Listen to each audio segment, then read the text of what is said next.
Good evening, everyone. Welcome to the Board of Directors meeting for November 7th, 2017. I'd like to welcome everyone that is here with us in City Hall as we go about to conduct the city's business. And at this time, I'd like to ask our city clerk if she would to read the roll, please. Director Hendricks, Director Richardson, Director Pack, Director Hines, Director Wright, Director Wyrick, Director Compuris, Director Fortson, Director Adcock, Vice Mayor Webb, Mayor Sola. Here. Let me call on, I was going to call on Joan Adcock for the invocation, but she's not here, so I will go forward with the invocation. Dear Lord, as we go about this evening to conduct the city's business, please give us direction and guidance as we go forth to do the Lord's work in helping our citizens as we grow our wonderful city into a place that we love and that our families love, one that is one that combines not only our aspirations but our hopes and our dreams, and helps us realize the challenges that we have and figure out ways to conquer them. In Lord's name, we thank you for your blessings, and we thank you for giving us the vision and wisdom to do the work that needs to be done to make our city better. Amen. Thank you very much. If you would, please stand and join me in the Pledge of Allegiance. I pledge allegiance to the flag of the United States of America and to the republic for which it stands, one nation, under God, indivisible, with liberty and justice for all. Okay, we've got a couple of presentations that I'd like to go forward with.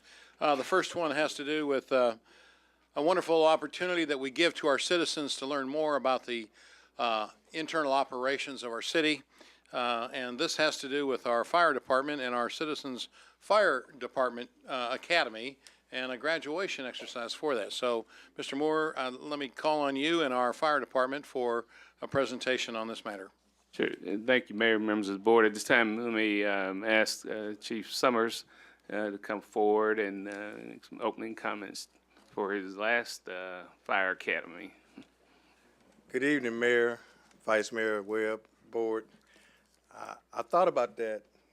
I wasn't going to say that, but this is the 8th annual Citizens Fire Academy, and it is the last time that I'll be before you to talk about the Citizens Fire Academy. I can tell you that it's been an opportunity for our citizens to get to know the Little Rock Fire Department and know several aspects, if not all aspects, of what we do.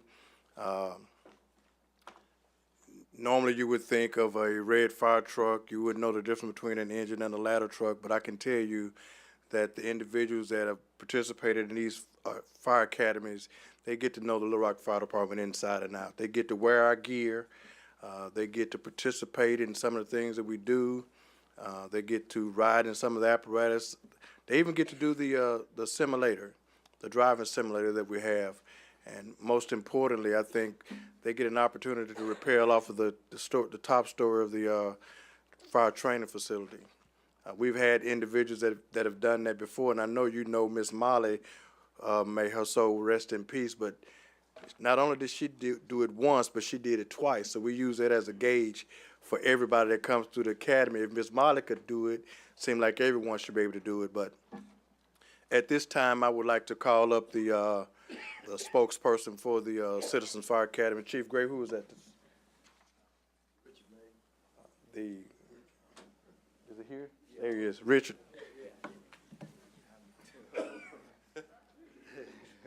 I guess I got put on the spot. Welcome. Good evening, directors. One thing about the Citizens Fire Academy was that we got a good chance to learn about all the operations of the fire department. Some things that we didn't know, some things that we may have thought we've known, but one thing for sure, those people work very hard. And one thing we definitely need to do is appreciate all the fire women and firemen, and definitely give them a round of applause for all the things that they do.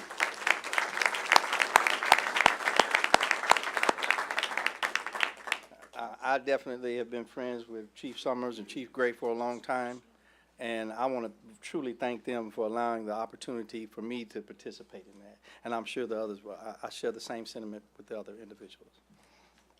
Thank you. Thank you, Ricky. And I want to say that the individuals that participated, Chief Gray does a tremendous job in making sure that if you've been to a fire station, you know that firefighters can cook. And Rick, that's not firemen or firewomen, that's firefighters.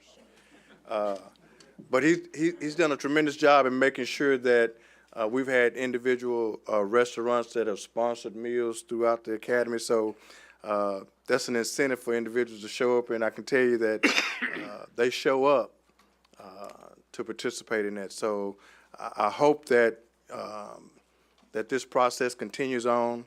I think it's a valuable tool for the fire department and for the citizens. And at some point in time, we have all these citizens come back to the board and kind of impress upon you just how important it is to pay the firefighters more than you pay your police officers. Thank you, Chief. On your way out, that was a good plug. Yeah.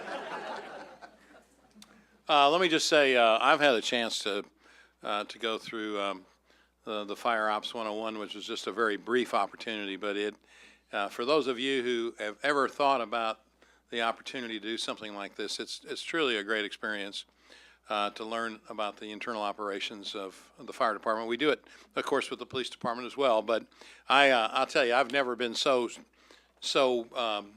physically stressed as I have been when I was pulling the hose with water in it, which I think weighs about 80 pounds for every foot of it that you're dragging, and it's really it really gives you a great appreciation for the endurance that our firefighters have to try and save us and rescue people. So with that, Chief, go ahead. We have some people to recognize. Yes. At this time, I'd like the 2017 class, Citizens Fire Academy class, to stand up.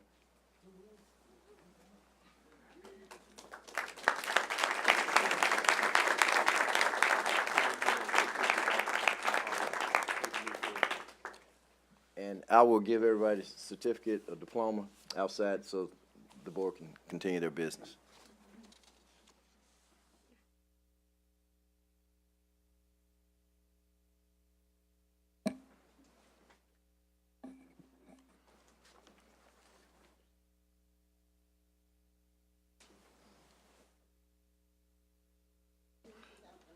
Go ahead and hit your button, please.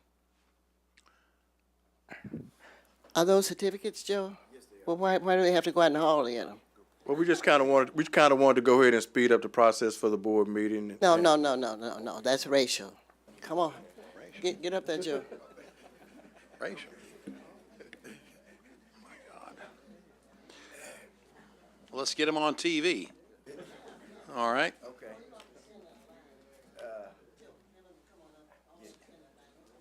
Donna. If you would introduce them as we recognize them, please. Okay. Donna Walk.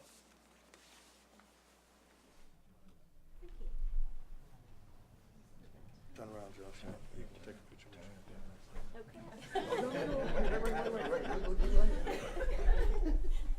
We'll get coordinated here.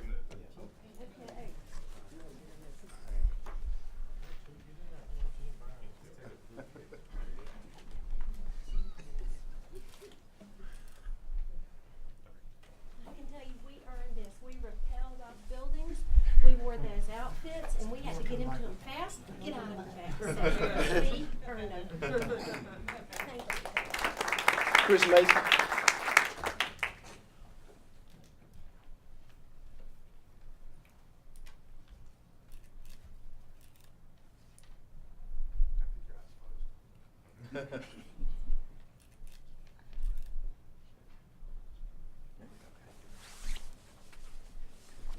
Hector Fernandez.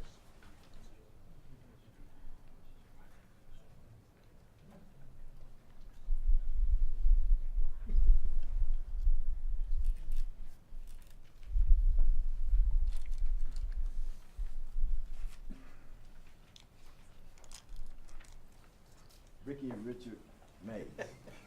Junior. Junior.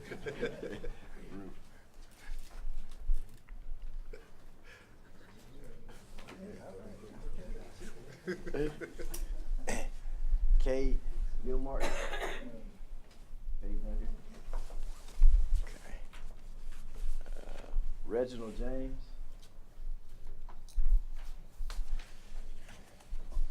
Terry Lawson.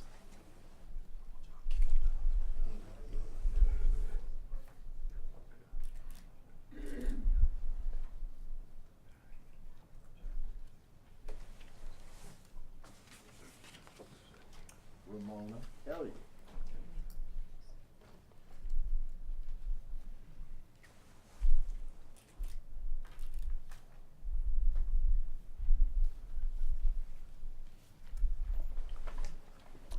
Celeste Valenzuela.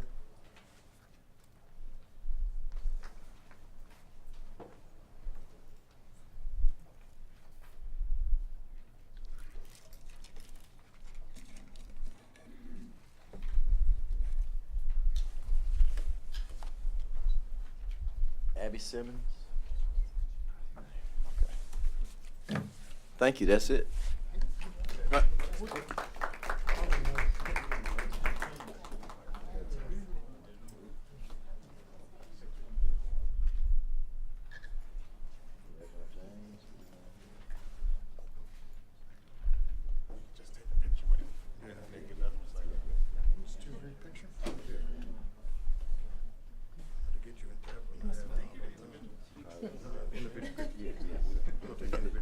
Have we got the right certificates? All right.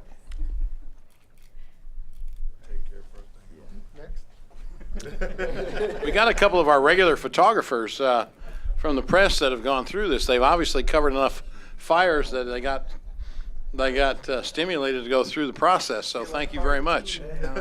Yeah. It was definitely worth it. Okay, sure. Thank you, Mayor.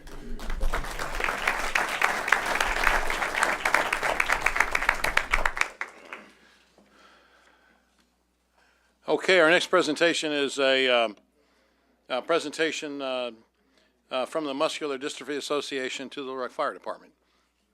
Welcome. Thank you. First of all, I'd like to thank you Introduce for yourself, if you allowing will. me to be here. My name is Brandy McDermott. I'm the Associate Executive Director for the Muscular Dystrophy Association of Arkansas. I'm here tonight to both thank and honor the Little Rock Fire Department for 125 years of service and support of MDA Arkansas. As I'm sure you're all aware, but I'd like to remind you, all of the money that's raised in Arkansas does stay in Arkansas to help support our families in their fight against muscle disease. The Little Rock Fire Department has done an amazing job over the last 125 years of continuing to not only support Muscular Dystrophy Association of Arkansas, but support it with enthusiasm and pride. So on behalf of Muscular Dystrophy Association of Arkansas, as well as our families, I would like to present you with this award and thank you very much for your service for the last 125 years.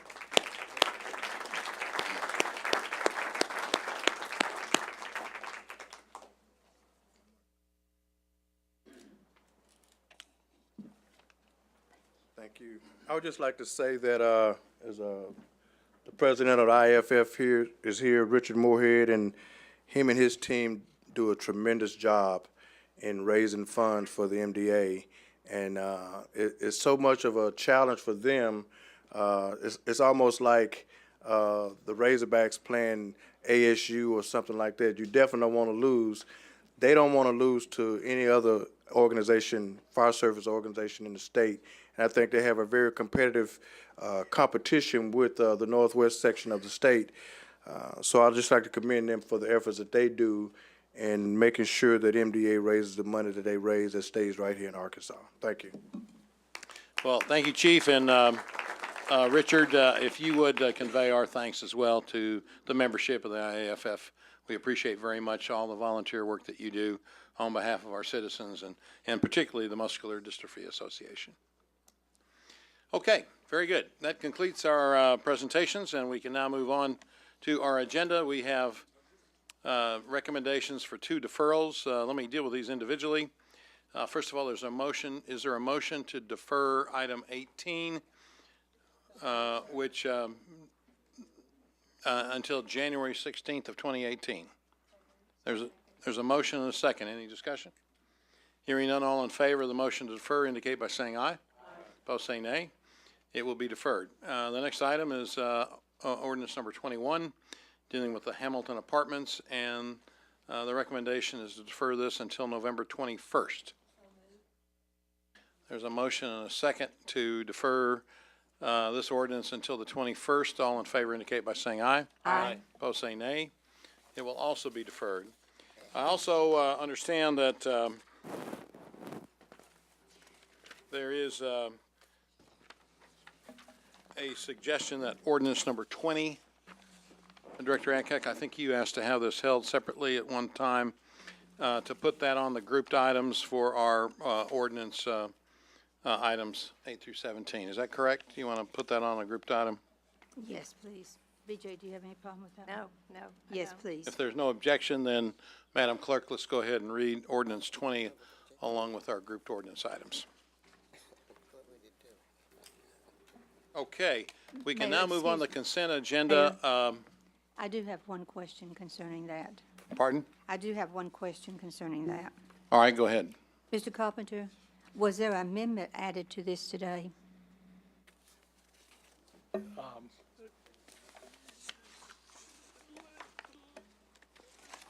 sorry, Because if it is, we need to read it as amended. I haven't seen the amendment. We provided a copy to staff as well as John, I believe, to your email. Apologize again. Bruce, did you know that?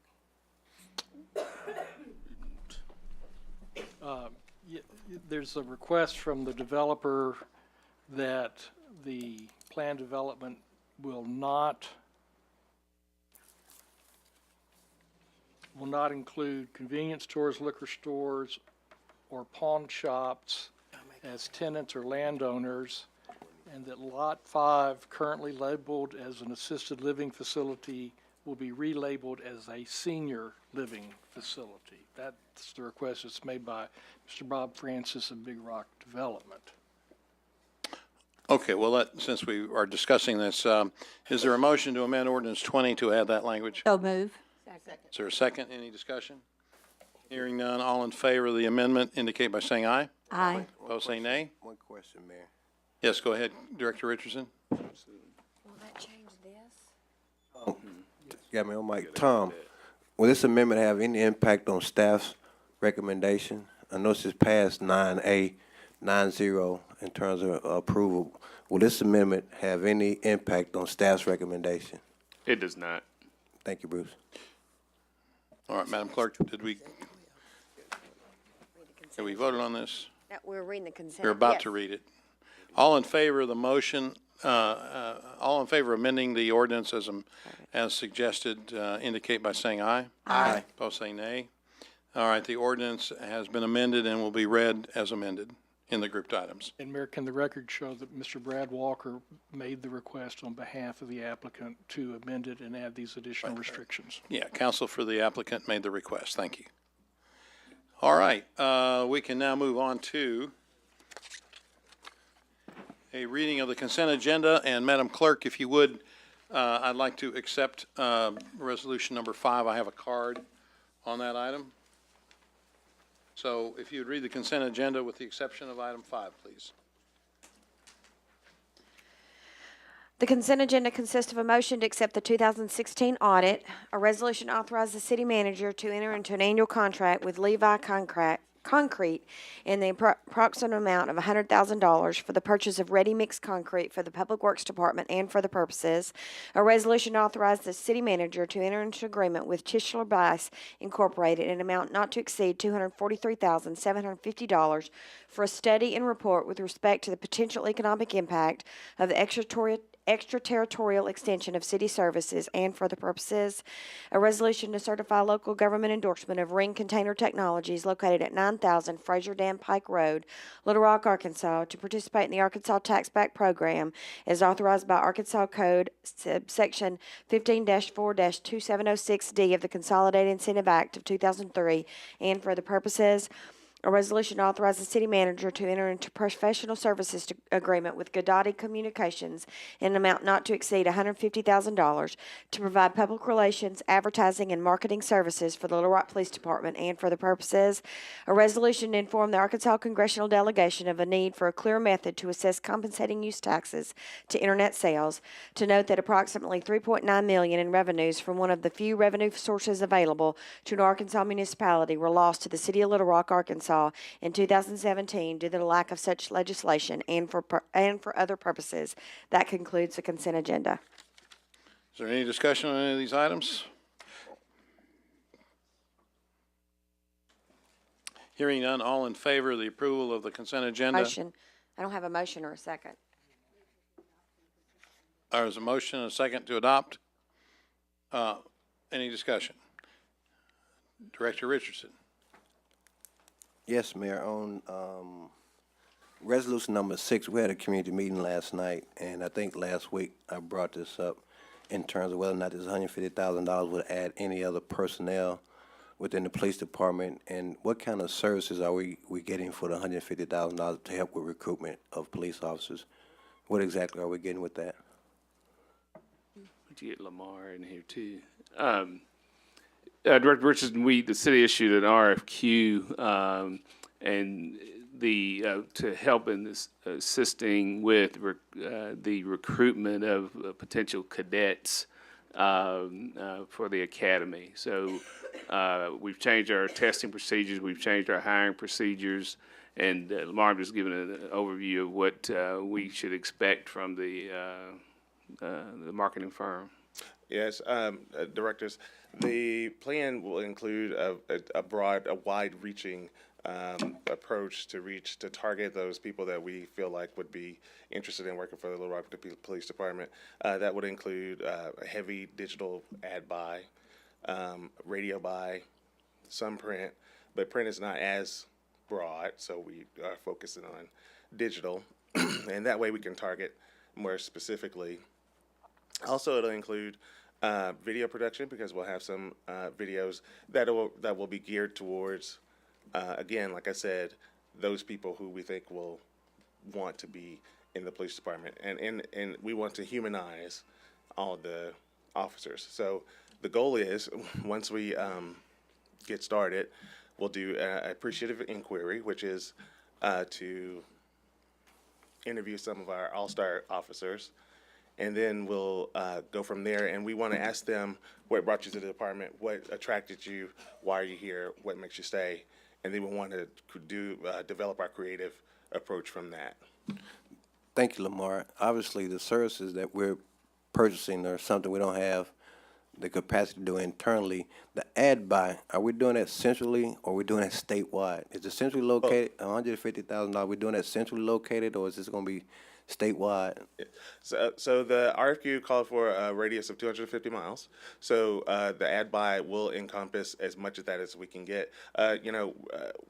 For 150,000, we may have to shrink that just a little bit, but we definitely are reaching almost statewide. For example, if we just did all the outlets local, like KATV channel, KATV and KTHV, if we just did those local ones, which they're local to us, but they cover almost all 75 counties of the state, just those. But so it depends on where we target. And one of the specific things that we discussed when we were writing the RFQ was that we don't want to just have a lot of people applying. We want people who will be qualified and people who can complete the process. And that would be communicated through the ad buy. Yes. That So- would be communicated specifically through the ad buy. You just said we Yes, have to we're- shrink something a little bit. Are we talking about The radius. the radius or the Yes. ad buy? The 250-mile radius. It may come down just a little bit. And ad because buy- we can, for example, we can target through our digital campaign. We can target those people, for example, who have ever Googled or searched police department salaries. We want to target those people, perhaps Dallas area, Memphis area.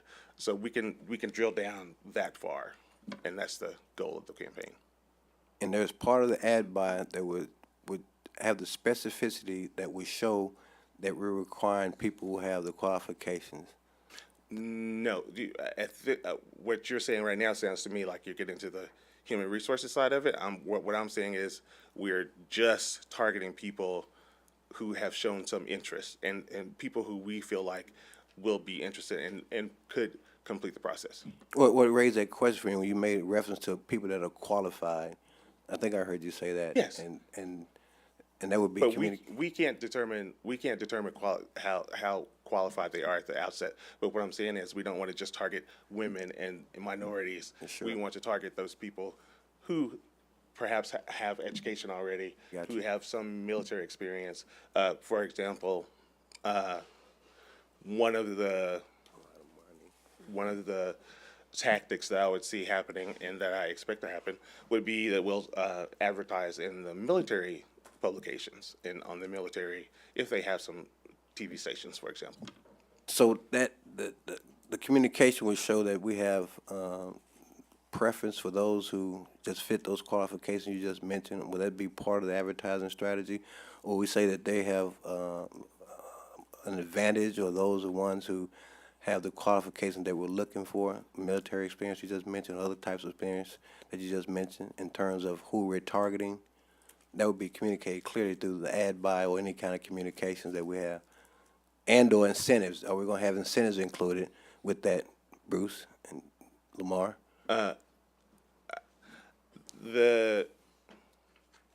What we will be communicating, I'll give it to you this way.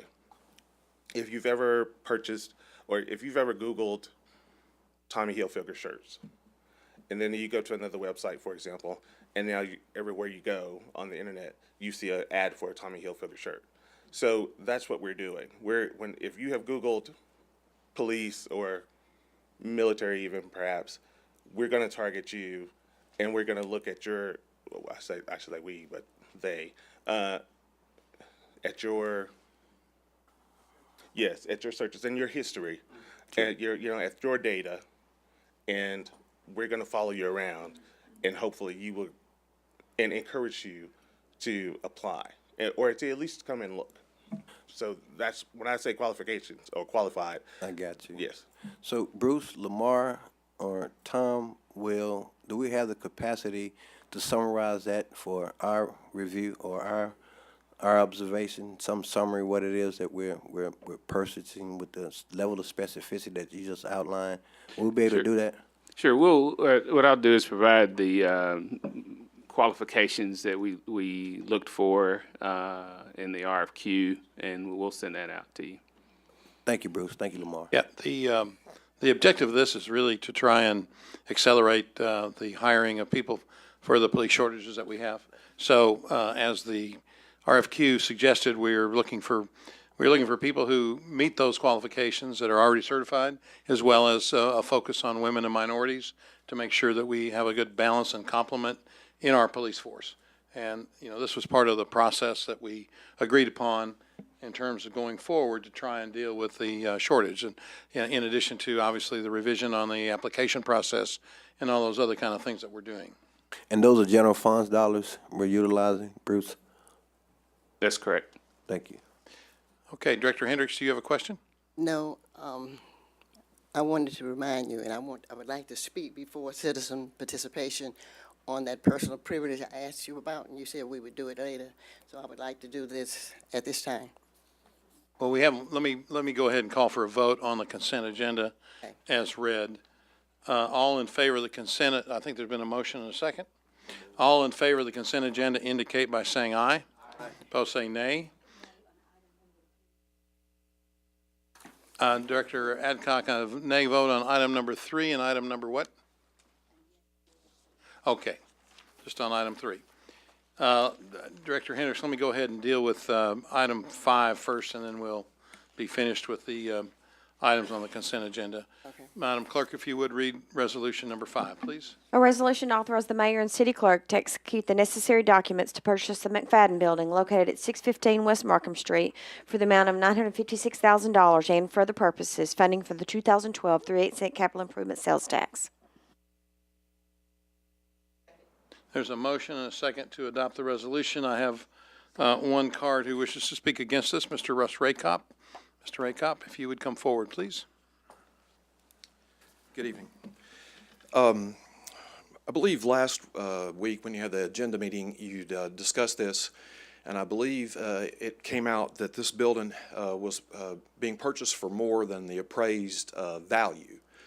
And I think that you guys need to think about that. And then I didn't hear any discussion about the cost of the renovations for that particular building for use as the police headquarters. And I can tell you from working in the banking industry, to set up a vault for your property room is going to come into a lot of expense that may price this building out of what you want to do with it, especially since we have a nice new building over on 12th Street that's pretty much half empty.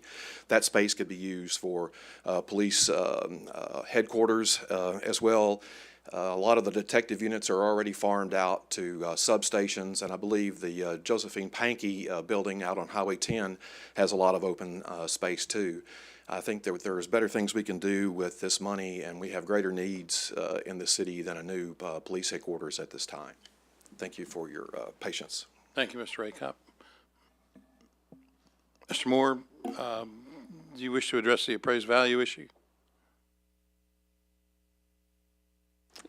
Mayor, members of the board, the seller had an appraisal of about $995,000. The city issued a request for an appraisal. Ours came in at $920,000. As we do when we're about to purchase a building, we negotiate with the seller.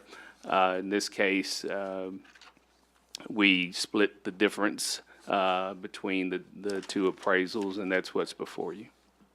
Okay, thank you. There's been a motion and a second to approve. Director Wyrick, did you, or Director Richardson, do you wish to speak on this item? Yes. Go ahead, Director Richardson. Yes, just one quick question, actually two quick questions. This building is approximately 15,000 square feet, correct? Correct. And our current building that we're utilizing right now, what's the square footage of that? Chief, do you know offhand? If you don't, that's no problem. The second question, the seller and/or real estate company that we're negotiating with, do we have any current contracts with them? We did not. Okay, thank you. And I think it is important to point out, and we always said this, that when we built 12th Street, the footprint of the headquarters could be a lot smaller because a lot of the detectives and those special services moved over to 12th Street. Very good. There's been a motion and a second. And that, I mean, thank you, man, Bruce, and I'm certainly thank you for that, because there was a lot of work that went into that to make sure a lot of that was centralized, and it certainly wasn't done to take away from, certainly wasn't done to be the panacea for all the police function. We did put a lot of emphasis on that to make sure we had centrally located supportive services in the area that I think was in much need, and I think they're centrally located enough to be responsive to different parts of our community. So you're correct on that. We did do that. Okay, there's been a motion and a second to approve resolution number 5. All in favor indicate by saying aye. Aye. Opposed, say nay. The resolution is approved. That completes the consent agenda. Director Hendricks, you said you had a request? Not a question, a personal privilege. Some weeks ago, we talked about this finance and all with our campaign and moving things up, similar to what they do at the state level. So what came to my mind is that I would like for Tom to do an exploratory on doing term limits for the city board. I know that's heavy, and I'm talking to Tom. I want him to do the same thing that he did and make it sure that we could start collecting our political money earlier. I know all you all are frowning. I know that's right. So Tom, would you look at that? And if we can copy off of the state with what they're doing, everybody got all upset about how soon we could start raising money. Then for 11 years, I've been sitting here, and I think I've talked to you, Tom, until I burn your ears down about at-large positions. So if you would see what you could do with that and bring it back to the board for us to take a look at. Director Wyrick, you're recognized, please. Thank you, Mayor. I wanted to ask Mr. Moore a couple of questions about item number 3, which was the resolution for the contract work to be done in the extraterritorial boundary. I went out on the internet and looked at the contractor, the group, and they obviously are very qualified to do the work that we've asked them to do. When we had our budget meeting a couple of weeks ago, I asked you if there would be citizen participation in the mix of their contract. And when I looked at it, it looked like they had business models, planning models, those kinds of things. But it also showed that in places like North Carolina and Massachusetts, that they worked with citizens, they worked with schools and different things like that. So they're not unfamiliar with working with people in regards to planning.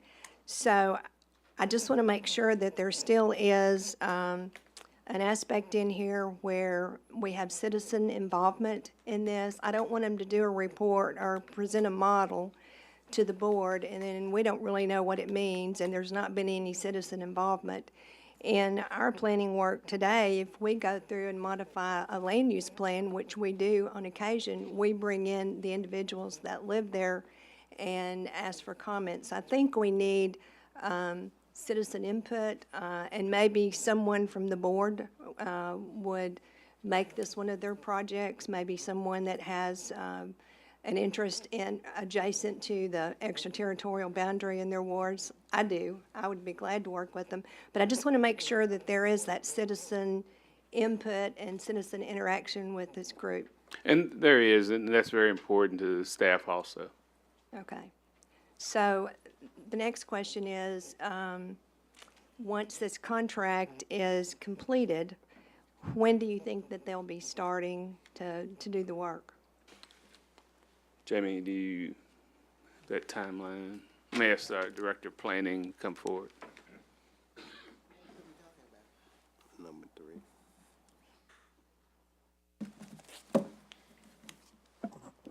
Mayor, members of the board, Director Wyrick, the general timeframe that they had was 9 months to get this 9 project. months. To get the project done. We are on a timeline to be completed around August of 2018, and that's the final report preparation and presentation to the board. The meetings that you're talking about will happen. We have to get a preliminary study done so that we can actually go out and start talking to people. That staff will schedule those with the consultant and with whomever at the board would like to attend in those meetings. And then, but that's going to be prior to any presentation made. Okay. Okay. Will you take this to the Planning Commission? Will there be a report to the Planning Commission, or will it just come to the city board? This report just come to the city board. Okay. There's not any reason that the Planning Commission should see this? There's, right now, it's just a report based upon, the ability of financial to go out of the extraterritorial and what that entails. It's not an action that would be deemed at the Planning Commission level. We can present that to them, for review to the, before it comes to the board. That's not an issue.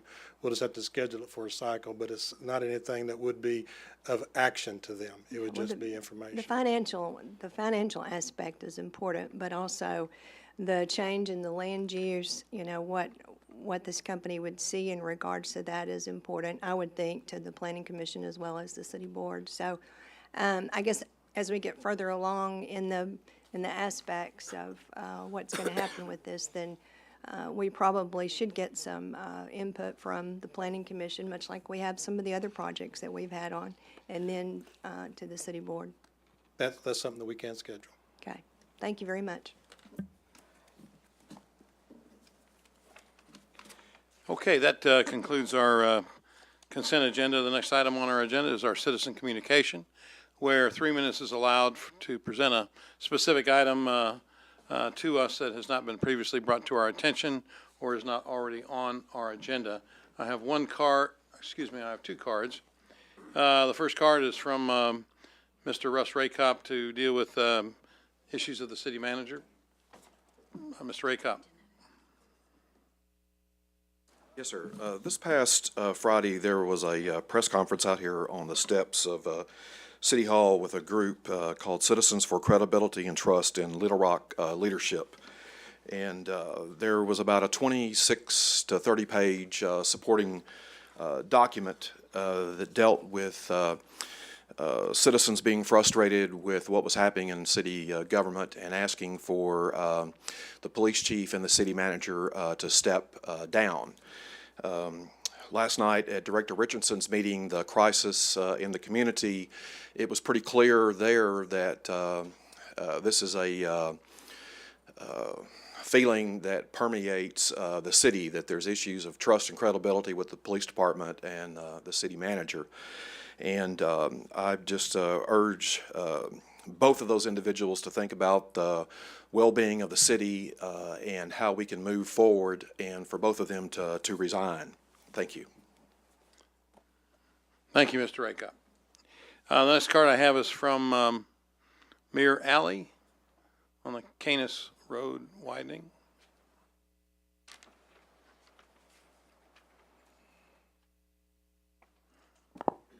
Good evening. My name is Mir Lee, a senior at Little Rock Central High School and a citizen of Ward 6. Today I would like to discuss about Canis Road and hopefully an expansion of the road, mainly from Gamble Road down to Shackelford. I remember during mid-2015 the city began to plan for this road expansion. However, it seems the plan, I cannot find any more information regarding the expansion of this road. It concerns me as a driver and someone who lives right off this road about the conditions and the capacity that Canis can handle. My concerns were heightened with the news of Lowe's at the intersection of Canis and Bowman, so I decided to take action and start a petition to widen the road. As of today, I currently have 150 signatures of support of the expansion of Canis Road. Hopefully, City Council will reignite plans to expand Canis, or at least have the road in mind when deciding on public works and public tax dollars. Thank you for allowing me to speak today, and I yield my time to the city. Mayor, if you'd provide that petition to our city clerk, please. And do I understand you're a student where, what school? Little Rock Central. Little Rock Central. Well, thank you so much for involving yourself in the process. Certainly the issue of Canis Road and the widening is of interest to many, many of us, and it's a plan that we're working on. We're so glad to see that somebody of your age is engaged and interested in our community to take the time and to not only get the petition signed, but to bring it forward and to talk to us about it. So thank you very much. Thank you for It's allowing certainly on our radar screen very much. Director Hines probably would like to follow up with a discussion about that as well. You're next. He's first. Thank you for bringing this attention. As I am impatient with the time it's taken, but unfortunately, fortunately, we are acquiring right-of-way right now, which is a private property right, and so that's part of the holdup. We've got one piece of property that's in bankruptcy court. We're having to go up to Kansas City, so that's been part of the holdup. The section is engineered, and I think we can probably get an update from Public Works, but all we're trying to do is finish the right-of-way acquisition, and I think we can start going out to bid for contracts, so. Well, I couldn't find that information online. Okay. But Well, do you have his contact information? I'm sure Public Works can get you an update and let you know exactly what we're doing. But we're going from Shackelford all the way to Gamble, and then we're going to go out for our next public hearings. And my plan for my ward, because I think Doris and I share ward boundaries, but is, and the next round of funding is to go from Gamble all the way out to Chenal. So we'll get that whole section improved. But I hear, my wife tells me the same things you tell me. It is kind of hairy to be on that roadway. So we're working on it, and we'll get you some information on where we're at. Thank you. Director Wright? Thank you. I appreciate the fact that you took the time to do this. Trust me, it's not lost on me. I avoid that area. I was just out there at Spring Valley Manor for a Halloween party, and I took Colonel Glenn to Lawson Road just to avoid that area. So I'm very, very familiar. And as Lance and I share that area, I will take it from Gamble to Cooper Orbit. I stop at Cooper Orbit. So my funding out of the allocation that's allocated towards 6 out of the next funding round will come from that. And hopefully if it's real expensive, Mr. Moore will consider some citywide funds. But from Cooper Orbit to Chenal, it's Lance's. And anything that we can share, we do try to work together on that, but Canis is a high priority. But that right-of-way has been a nightmare. I'm sure staff can attest to that. It's not been simple. And I attended quite a few meetings, and it was quite contentious. So for us to be able to say that we have one parcel left to go is a major accomplishment, because it's taken quite a while. But it has been designed. I hope that we can put that online so people can see it, because that is a question in folks' mind. What about Canis? Well, we've got it funded all the way down to Gamble, and if people don't know that, Mr. Moore, that might alleviate some of the frustration, just to know that something is going to be done in the near future. Yeah. But when you deal with property rights, that's something that you might not understand right now, but people have rights, and their property, the right to own property is very, very serious in this state, and you have to go through a lot to be able to deal with somebody's property if they don't want you to touch it. Okay. Mr. Carpenter can attest to that. Yeah. But thank you. Thank you. Okay, Director Richardson, do you wish to comment? Certainly no disrespect to others, and I think Director Hines would agree with me. I want to thank you for great representation of the greatest high school in the city, and possibly the greatest high school in the nation. I think you did a wonderful job representing the greatest high school in the city of Little Rock, and in fact, in my mind, the greatest high school in the whole nation. You did a great job. Thank you. Ken didn't tell you that he graduated from there too, by the way. Director Hendricks, did you wish to comment? I heard Director Wright and Lance say that they have the same boundaries. Their boundaries butt up against each other. Oh, they abut each other. Okay, I didn't think they, okay. Just for the public, it's a lot of times we have a lot of funny stuff up here. All right. All right. Very good. Thank you. Thank you. The next card I have is from Jim Lynch on campaign finance ordinances. Mayor, Vice Mayor Webb, members of the board, thank you. My name is Jim Lynch. I live at 16 Linden Drive. I'm speaking only for myself tonight. I didn't come tonight intending to speak at all, but there's been some reference made on the record tonight about this issue of collecting money for campaigns.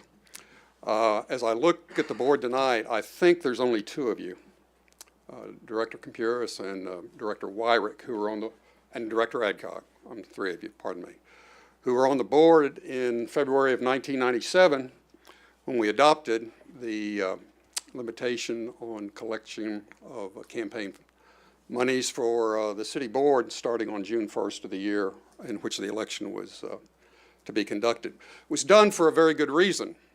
And so I just want to remind not only the public, get it on the record, but for those of you who might really not know why we did it, in the previous fall elections of 1996, we had two incumbent city directors take $1,000 each in campaign checks from land developers, and they were called campaign donations, but those donations, the donations were made 18 months or more in advance of the election. But the campaign donations, these big, big checks, these four-figure checks were made only days in advance of a big zoning vote. Now, without naming names and getting into that kind of stuff, it was clearly a quid pro quo.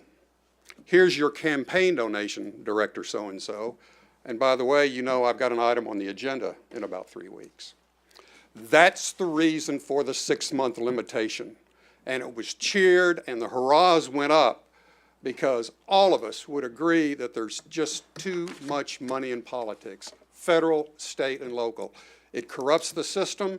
We all worry about it. We wring our hands about it. We don't know what to do about it. But this city board in February of 1997 did something about it. And it injected a small glimmer of integrity into the political process in this city.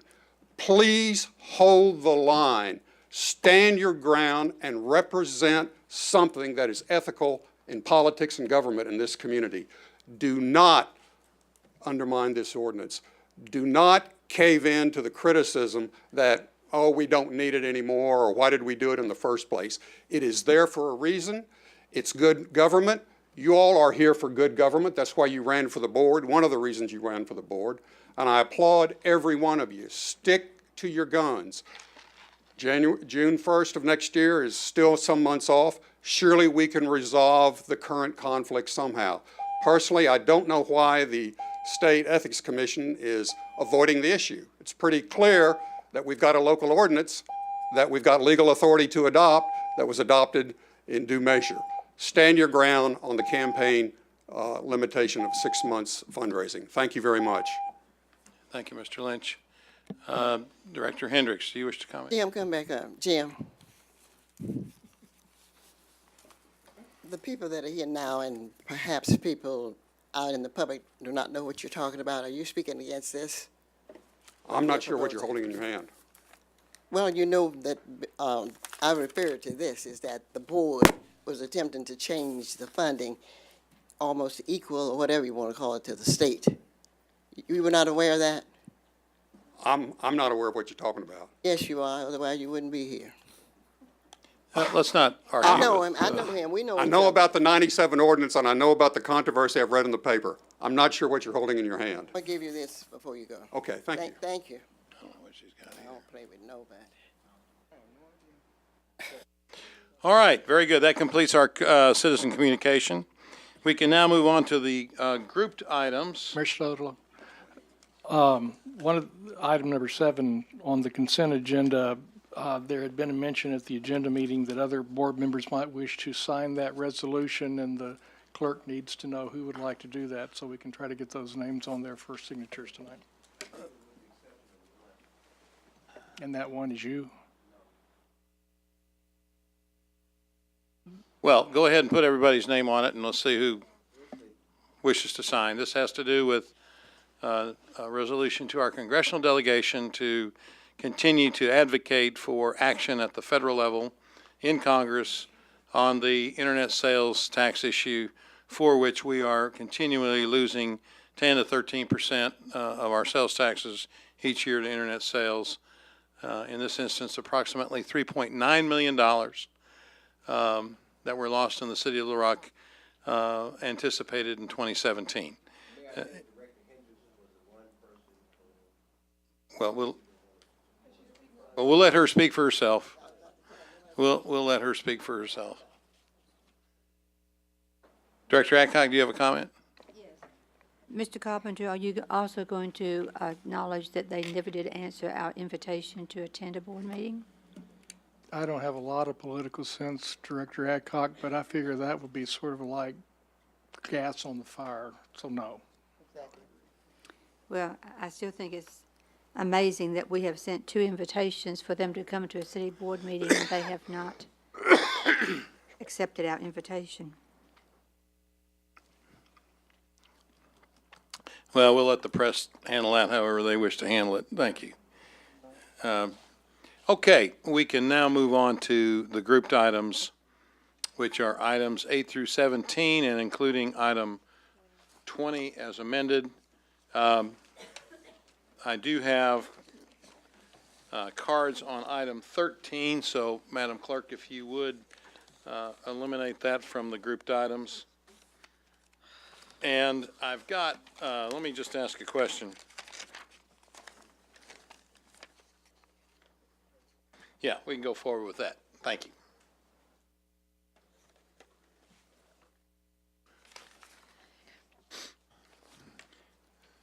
Items 8 through 17, including item 20, and accepting item 13. An ordinance to approve a plan zoning development, establish a planned commercial district titled Shackelford Crossing, revised long form PCD, located at 2600 to 2700 South Shackelford Road, Little Rock, Arkansas, amending the official zoning map of the city of Little Rock, Arkansas, and for other purposes. An ordinance to approve a planned zoning development, establish a planned residential development titled Woodruff School Apartments, short form PDR, located at 3010 West 7th Street, Little Rock, Arkansas, amending the official zoning map of the city of Little Rock, Arkansas, and for other purposes. An ordinance to approve a planned zoning development, establish a planned residential development titled HDT LLC, short form PDR, located at 1018 and 1022 Lewis Street, Little Rock, Arkansas, amending the official zoning map of the city of Little Rock, Arkansas, and for the purposes. An ordinance to approve a planned zoning development, establish a planned residential district titled 9025 South Heights Road, short form PDR, located at 9025 South Heights Road, Little Rock, Arkansas, amending the official zoning map of the city of Little Rock, Arkansas, and for the purposes. An ordinance to approve a planned zoning development, establish a planned residential district titled Arkansas Mobile Home Village, long form PDR, located at 11,311 Alexander Road, Little Rock, Arkansas, amending the official zoning map of the city of Little Rock, Arkansas, and for the purposes. An ordinance to establish the rate of taxation of property for the city of Little Rock, Arkansas, to be collected in the year 2018 for various funds of the city of Little Rock, to declare an emergency, and for the purposes. An ordinance to amend Little Rock, Arkansas ordinance number 21,343 of December the 13th, 2016, to adjust the fiscal year 2017 budget ordinance to reflect revenue and expenditure adjustments for the general street and fleet funds, to declare an emergency, and for the purposes. An ordinance to authorize the issuance of Port Authority revenue bonds to provide for the payment of the principal of and interest on the bonds, to prescribe other matters relating thereto, to declare an emergency, and for the purposes. An ordinance to provide for the issuance and sale of a series of library refunding bonds for the purpose of refunding the city's outstanding library construction and improvement bonds, Series 2012, pledging library tax revenues and special tax collections sufficient to pay the principal of and interest on the bonds, authorizing the execution and the delivery of a trust indenture, approving an official statement prescribing other matters relating thereto, to declare an emergency, and for the purposes. An ordinance to approve a planned zoning development, establish a planned commercial development titled Big Rock Plaza, long form PCD, located on the northwest corner of Pleasant Hill Road and Vimy Ridge Road, Little Rock, Arkansas, amending the official zoning map of the city of Little Rock, Arkansas, and for other purposes as amended. First reading. There's a motion and a second to suspend the rules and place these ordinances on second reading. All in favor indicate by saying aye. Opposed, say nay. Second reading, please. An ordinance to approve a planned zoning development, establish a planned commercial district titled Shackelford Crossing, revised long form PCD, located at 2600 to 2700 South Shackelford Road. An ordinance to approve a planned zoning development, establish a planned residential development titled Woodruff School Apartment, short form PDR, located at 3010 West 7th Street. An ordinance to approve a planned zoning development, establish a planned residential district titled HDT LLC, short form PDR, located at 1018 and 1022 Lewis Street. An ordinance to approve a planned zoning development, establish a planned residential district titled 9025 South Heights Road, short form PDR, located at 9025 South Heights Road. An ordinance to approve a planned zoning development, establish a planned residential development titled Arkansas Mobile Home Village, long form PDR, located at 11,311 Alexander Road. An ordinance to establish the rate of taxation of property for the city of Little Rock, Arkansas, to be collected in the year 2018 for various funds of the city of Little Rock, to declare an emergency. An ordinance to amend Little Rock, Arkansas, ordinance number 21,343, to adjust the fiscal year 2017 budget ordinance to reflect revenue and expenditure adjustments for the general street and fleet funds, to declare an emergency. An ordinance to authorize the issuance of Port Authority revenue bonds to provide for the payment of the principal of and interest on the bonds, to prescribe other matters relating thereto, thereto, to declare an emergency. An ordinance to provide for the issuance and sale of a series of library refunding bonds for the purpose of refunding the city's outstanding library construction and improvement bonds, Series 2012, pledging library tax revenues and special tax collections sufficient to pay the principal of and interest on the bonds, authorizing the execution and delivery of a trust indenture, approving an official statement and prescribing other matters relating thereto, to declare an emergency. An ordinance to approve a plan zoning development, establish a planned commercial district titled Big Rock Plaza, Longform PCD, located on the northwest corner of Pleasant Hill Road and Vimy Ridge Road, as amended. Second reading. Move to suspend the rules and place on third and final reading. Is there a second? Second. All in favor indicate by saying aye. Aye. Opposed, say nay. Third and final reading, please. An ordinance to approve a plan zoning development, establish a planned commercial district titled Shackelford Crossing, revised long form PCD, located at 2600 to 2700 South Shackelford Road. An ordinance to approve a planned zoning development, establish a planned residential district titled Woodruff School Apartments, short form PDR, located at 3010 West 7th Street. An ordinance to approve a planned zoning development, establish a planned residential district titled HDT LLC, short form PDR, located at 1018 and 1022 Lewis Street. An ordinance to approve a planned zoning development, establish a planned residential district titled 9025 South Heights Road, short form PDR, located at 9025 South Heights Road. An ordinance to approve a planned zoning development, establish a planned residential district titled Arkansas Mobile Home Village, Longform PDR, located at 11,311 Alexander Road. An ordinance to establish the rate of taxation of property for the City of Little Rock, Arkansas, to be collected in the year 2018 for various funds of the City of Little Rock, Arkansas, to declare an emergency.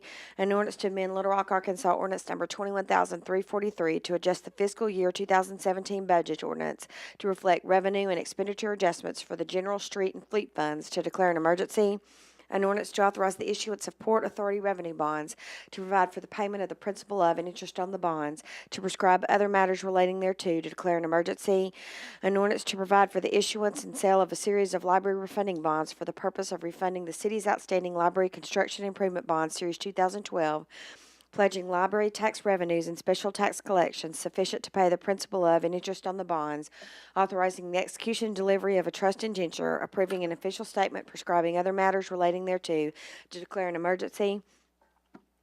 An ordinance to approve a planned zoning development, establish a planned commercial district titled Big Rock Plaza, Longform PCD, located on the northwest corner of Pleasant Hill and Vimy Ridge Road, as amended. Third and final reading. Thank you. Very good. We've had the three readings of the ordinances. Is there any discussion? Hearing none, all in favor of the approval of the ordinances as read indicate by saying aye. Aye. Opposed, say nay.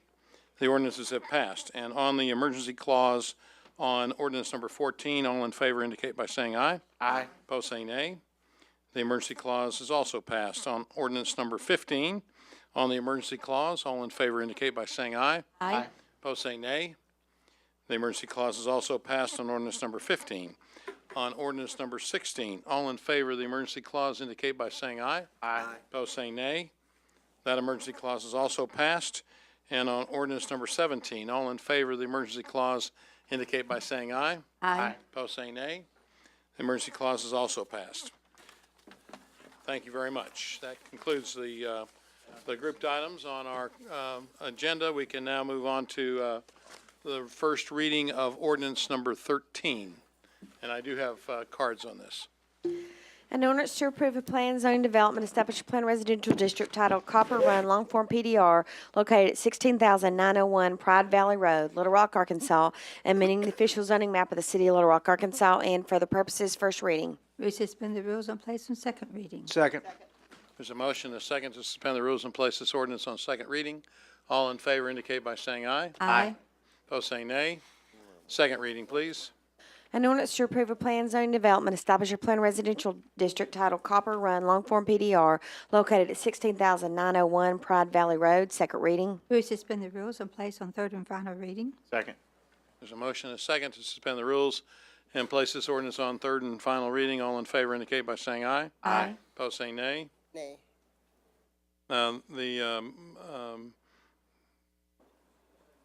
The motion for suspension is passed. Third and final reading, please. An ordinance to approve a planned zoning development, establish a planned residential district titled Copper Run Long Form PDR located at 16,901 Pride Valley Road, third and final reading. Okay, we've had 3 readings. Is the applicant present? Welcome. Thank you. I'm Graham Smith. Mayor Stodel, what, do you want me just to present? Yes, please. What we're doing? Okay. And then I'll give you time. I've got 2 cars that wish to speak against. I'll give you some time to respond if necessary. Okay.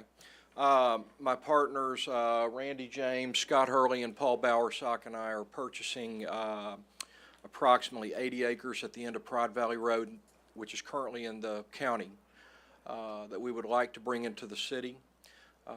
We want to develop the land into 139 residential lots. The land that we're purchasing currently consists of 2 parcels. One parcel is 6 acres and contains a mobile home park that's past its useful life. And we will be removing the mobile home park and redeveloping this into residential housing. The other parcel is approximately 80 acres that's currently just raw land. We're asking for 1 variance, and that's for advanced grading, and this was with staff support. This way we can keep the dump trucks off the city streets and keep all the dirt that's on the property. We're asking for no deferral of road improvements. We're going to build 139 houses. Our houses range in price from $225,000 to about $375,000, which in today's terms is affordable housing, which is what the city's asked for, and we're trying to deliver. We received 8-to-1 vote in support from the Planning Commission. We've got staff support. The land is designed to have 6 units to the acre. We're building 3 units to the acre. And with that is a pretty standard residential subdivision, so I'll sit down and hear what the concerns are and address them. Thank you, Mr. Smith. Thank you. The first card I have is from, is it Gordon Duckworth? Yes, sir. Come forward, please.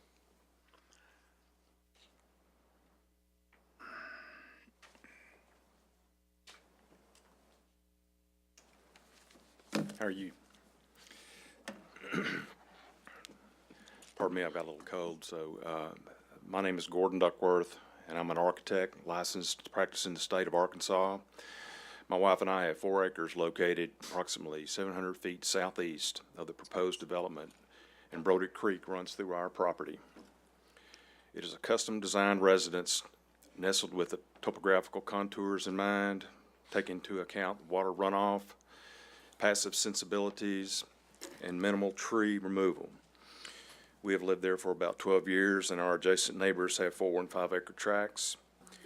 One reason we chose to be in this area, we anticipated there would be future development and embraced the notion as long as it is responsible development. The first notion that comes to mind is the present condition of Pride Valley Road, how it will be adapted and maintained for safety during the construction process, and how finished it will be once it morphs into a collector street according to City of Little Rock standards. This street also dumps into Canis Road, the portion that's not planned for improvement for who knows how many years. There is not enough width, nor is it a completely straight road in the east to west direction. 2 hills must be traversed, and reflective yellow warning stripes should be applied to avoid head-on crashes. Which entity is ultimately responsible for the upkeep, the county or the city? Will it be for the full length? Presently, where the Southwest Power Pool is, there's a sign. You drive, you're on a city street. Then for a portion, you're on a county street, and then it changes back to us. And it's very confusing.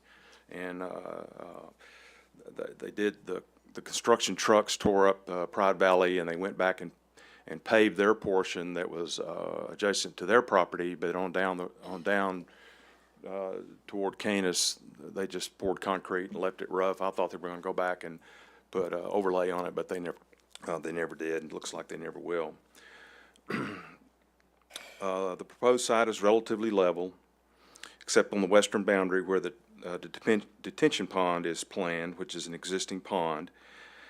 I guess my main concern is why there cannot be less density to accommodate the rolling terrain and not be resolved to clear cut this site.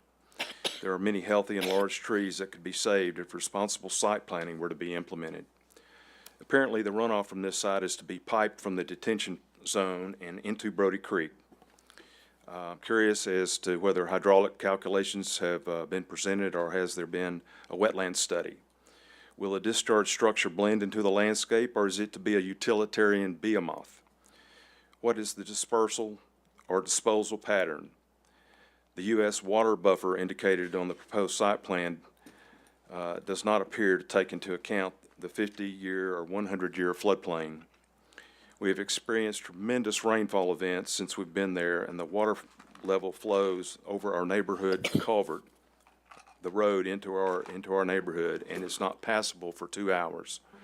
It appears 5 to 6 lots are uncomfortably close to the flood zone, and I'm sure there will be a compacted cut and fill dirt brought in and built up to compensate. But do you really think this application will look natural? Typically, they have a 1 in 3 slope. Is that ratio going to extend into the flood zone and erode away unless a hardscape is utilized? Possibly not being a very appealing aesthetic feature. My observation as a designer and planner is that 26 to 30 tracks should be eliminated within the southern portion, eliminating some cut and fill and preserving the riparian ecological zone at Brody Creek.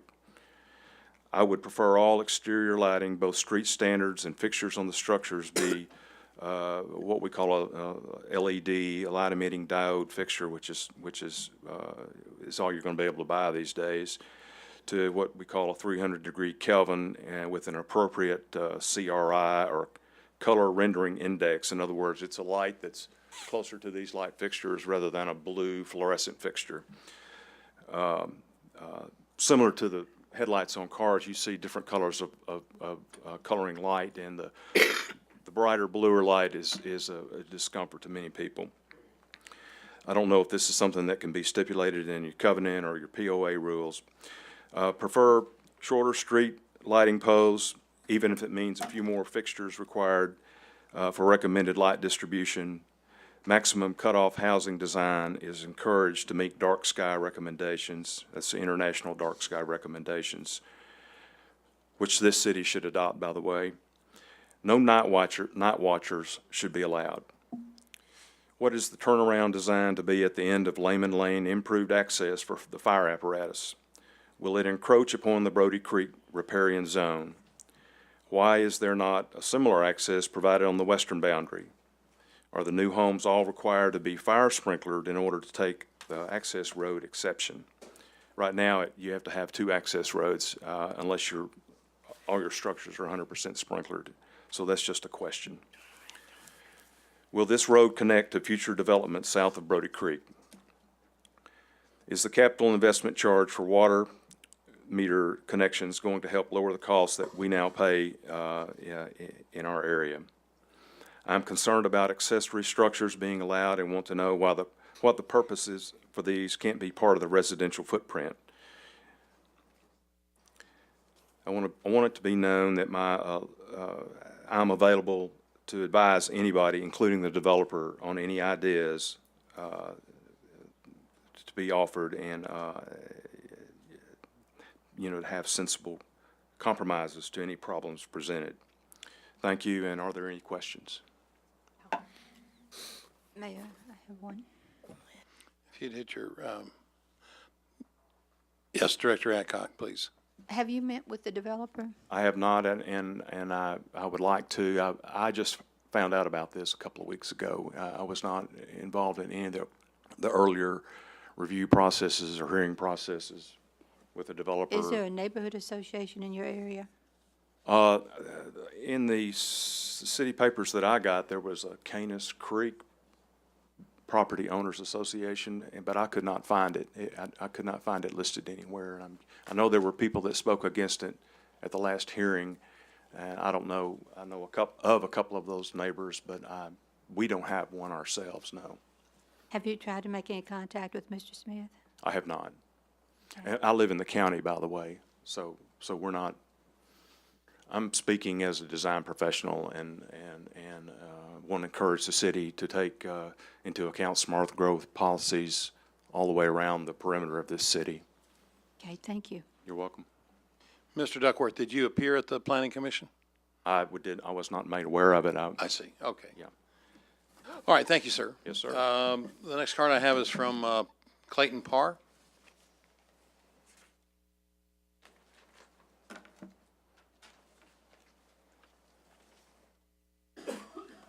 Mr. Board, or Mr. Chairman, or Mr. Mayor, figure out where I am, Mr. Mayor and the Board of Directors. I appreciate the opportunity to meet before you. I did meet with the Planning Commission. My name is Clayton Parr. I live at 18 Mallard Point Cove, which is, I access my home from the very end of Pride Valley Road. There's not a sign up here like it was with the Planning Commission. There was a number of us that is at the very end of Pride Valley Road. That again, we're not opposed to the building of the development. Our issue is with safety and infrastructure. The gentleman before me talked about being two hills. There's two hills on Pride Valley Road that I got a new word, I guess the Planning Commission called sight distance. And of course, when they were building Southwest Power Pool, there was a long sight distance there as far as the breaking of the road and having to use the middle of the road because of the heavy dump trucks and things going on there. After the fact, I wound up calling Doug Reed, the Justice of the Peace, because we couldn't get anybody to fix the road when Southwest Power Pool moved in. To answer the gentleman's question earlier, we had Doug Reed speak to, I guess, the county, because he isn't a county here. They came out and they poured concrete on the sides of that road in order to fix it, that part that was not directly behind Southwest Power Pool, because the infrastructure is so poor there that they could not pour asphalt to make it a proper road for the shoulders to hold up, is what I was told by the people who were pouring concrete. And so you have the same situation here. We're on a county road. We've got a 19-foot wide ingress egress county chip and seal road that we have there. And again, it won't hold up to the infrastructure and things. And I appreciate the fact of the dump trucks not going back and forth, you know, and it's keeping that dirt on the ground. But you still got your concrete trucks. You've got your 18-wheelers. I've had 18-wheelers parked in my back lot overnight where truckers would come in and they need to get rid of their load. They didn't have any place to park their trucks. They parked in my backyard. And again, that's just part of the things that neighbors are going to wind up having to deal with, which is, again, is part of the growth. But the back of my yard, back of my property there at the very end of Pride Valley Road has a master street plan that goes in the back. And during the Planning Commission, there was 4 of us on Kelly Road in that very back part that came to speak. And again, all of us understand that the master street plan on the western side of the city is going to come through our back property, which we're fine with. But this property that we're developing here, it's going to touch that. They're having to do the offset where the master street plan would go through, and we would be fine if there was an infrastructure there in order to handle that situation. But there's not right now. We have, again, a 19-foot county road. It's a chip and seal that we're going to add approximately 300 cars to daily. You got 139 lots on 43 acres. There is an 80-acre tract, and I guess with Mr. Smith saying that, my concern is the other 40 acres, when is it going to be developed, and where is that traffic going to go to as well? Prior to the Planning Commission, one example I gave was I topped the 2 hills. There's a hill just west of Worthing Drive that is, again, their sight distance is 0. You come over the top of it, and you're right there on top of somebody if they're not on one side of the street or the other. The other one is at Zanzibar, where it comes into Pride Valley Road. Both streets are a 0 sight distance situation. And so when I came over the hill, there was a young lady. Again, you've got Canis Creek property there that are young people, young married with young children. And I don't know if there's sidewalks around the area or not. I don't think there are, but for whatever reason, people like to drive up and down Pride Valley Road with their bicycles and with their walking their dogs and doing those kind of things. Excuse me. Coming over the top of that hill, there was a young lady looking down at her iPhone, as you watch people do on the streets of Little Rock these days. She was doing the same thing on Pride Valley Road. And as she was looking down, she has 2 dogs on a leash, and they're out in the middle of the road. And I almost have to stop in the middle of the road to get her out of the road so that I don't hit her. And again, that's a safety issue there that I'm concerned about, being a resident driving up and down the road. You also have a situation of, again, children riding their bicycles and so forth, families going up and down. These streets, you've got 139 homes being built there. You also have, I think, 34 in this Revel Cove that y'all approved a few weeks ago. It's going to add another 50 or 60 cars to that road. Again, Worthing Drive took care of a lot of traffic and stuff for Southwest Power Pool, but there's nothing that's west of Worthing Drive to take up the traffic that we're going to be looking at, again, on a county road there. Again, my concerns for the safety for the residents there, because again, they're going to be young people that usually buy these houses. You watch Canis Creek, and the people that come in there are usually young people getting their family started. And then as soon as maybe they get a little more money, they buy a more expensive home or move to a different side of town. So you have several for sale signs on the same houses I see as I go back and forth. So again, I know it's going to be a situation of young people with young children there. And again, I wouldn't feel right if somebody gives a wreck and I didn't come speak at least for that situation there. So that's my concern, is safety and infrastructure. Tell my people that come work for me sometimes, you bring me a problem, bring me a solution. I don't really have a solution per se, but the gentleman said earlier about striping the road. And I talked to Mr. Smith after the Planning Commission and his engineer. And one of my recommendations to him was to put these reflective things in the middle of the road. We did it on Edgewood, again in the county. They came and did chip and seal, I think, last summer, and the road graders or whoever did the work tore them off and they need to be put back on there. But we did it on the Edgewood side, which is close to Mallard Point Cove. But put the reflective deals at least in the middle of the road, some of these dump trucks and these people who aren't ready for that zero sight distance hill coming up to know to stay to one side or the other. If they could do that, that would be good. My other concern I bring to the board is I've called the county maintenance people, I've called the city maintenance people, and no one wants to claim, I guess, Pride Valley Road that adjoins the undeveloped part of Southwest Power Pool. Where Worthing Drive is going west, no one has mowed that, no one upkeeps that area. And I was told by Donna James with the Planning Commission that whenever they annex a piece of property, that the road is annexed with it. Now, I've called again the highway people for the county, the highway people for the city, and like the gentleman said before, they'll come through and they'll pick their mowers up and they'll do maintenance stuff on county roads, and then someone will come later on down the same road and the city will do their part of it, but no one will keep this one little stretch there. And then again, it has these two hills that we're talking about, but it is on city property, according to Donna James anyway, where it was annexed into the city. So I would ask for, again, the markers in the middle of the road on these two hills, and also for someone to take responsibility for the maintenance on this property that west of Southwest Power Pool, that is on Pride Valley on the north side there, if you would. Thank you for your time. Thank you, and we'll have our staff look at that particular section of the road relative to its maintenance and also the markers that you mentioned. Okay, that completes the cards. Director Hendricks, do you have a question about this item? Hey, I was on the wrong item. Okay. All right, Mr. Smith, would you like to respond to anything, please? We had 10, 12, maybe 14 people that came out in opposition at Planning Commission. Since that time, I've met with Bill Worthen on multiple occasions. He and I have coffee probably once every other week now to discuss. He's concerned about the environmental impact of this development. I am too. So we're sitting down together to try to lessen the environmental impact and bring a good quality subdivision to the city. And that's important to Mr. Worthen, and it's important to me too.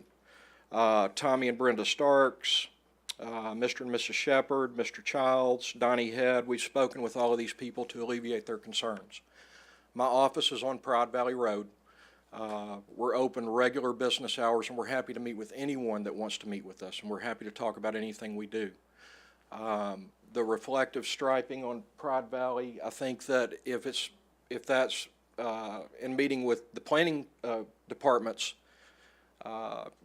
if that's what they want, we're happy to do that. Pride Valley Road at this section, the speed limit is 25 miles an hour. It is a narrow road. And I would love to widen every road in the city of Little Rock. But unfortunately, we can only do it as we develop neighborhoods. We are developing another neighborhood on Pride Valley. We are widening the road at that neighborhood also.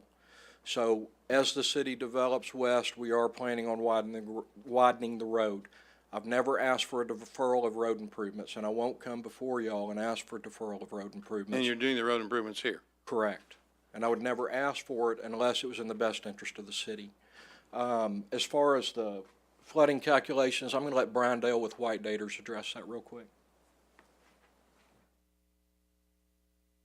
Good evening, Brian Dale with White Daters and Associates. At this location, there is not a mapped floodplain.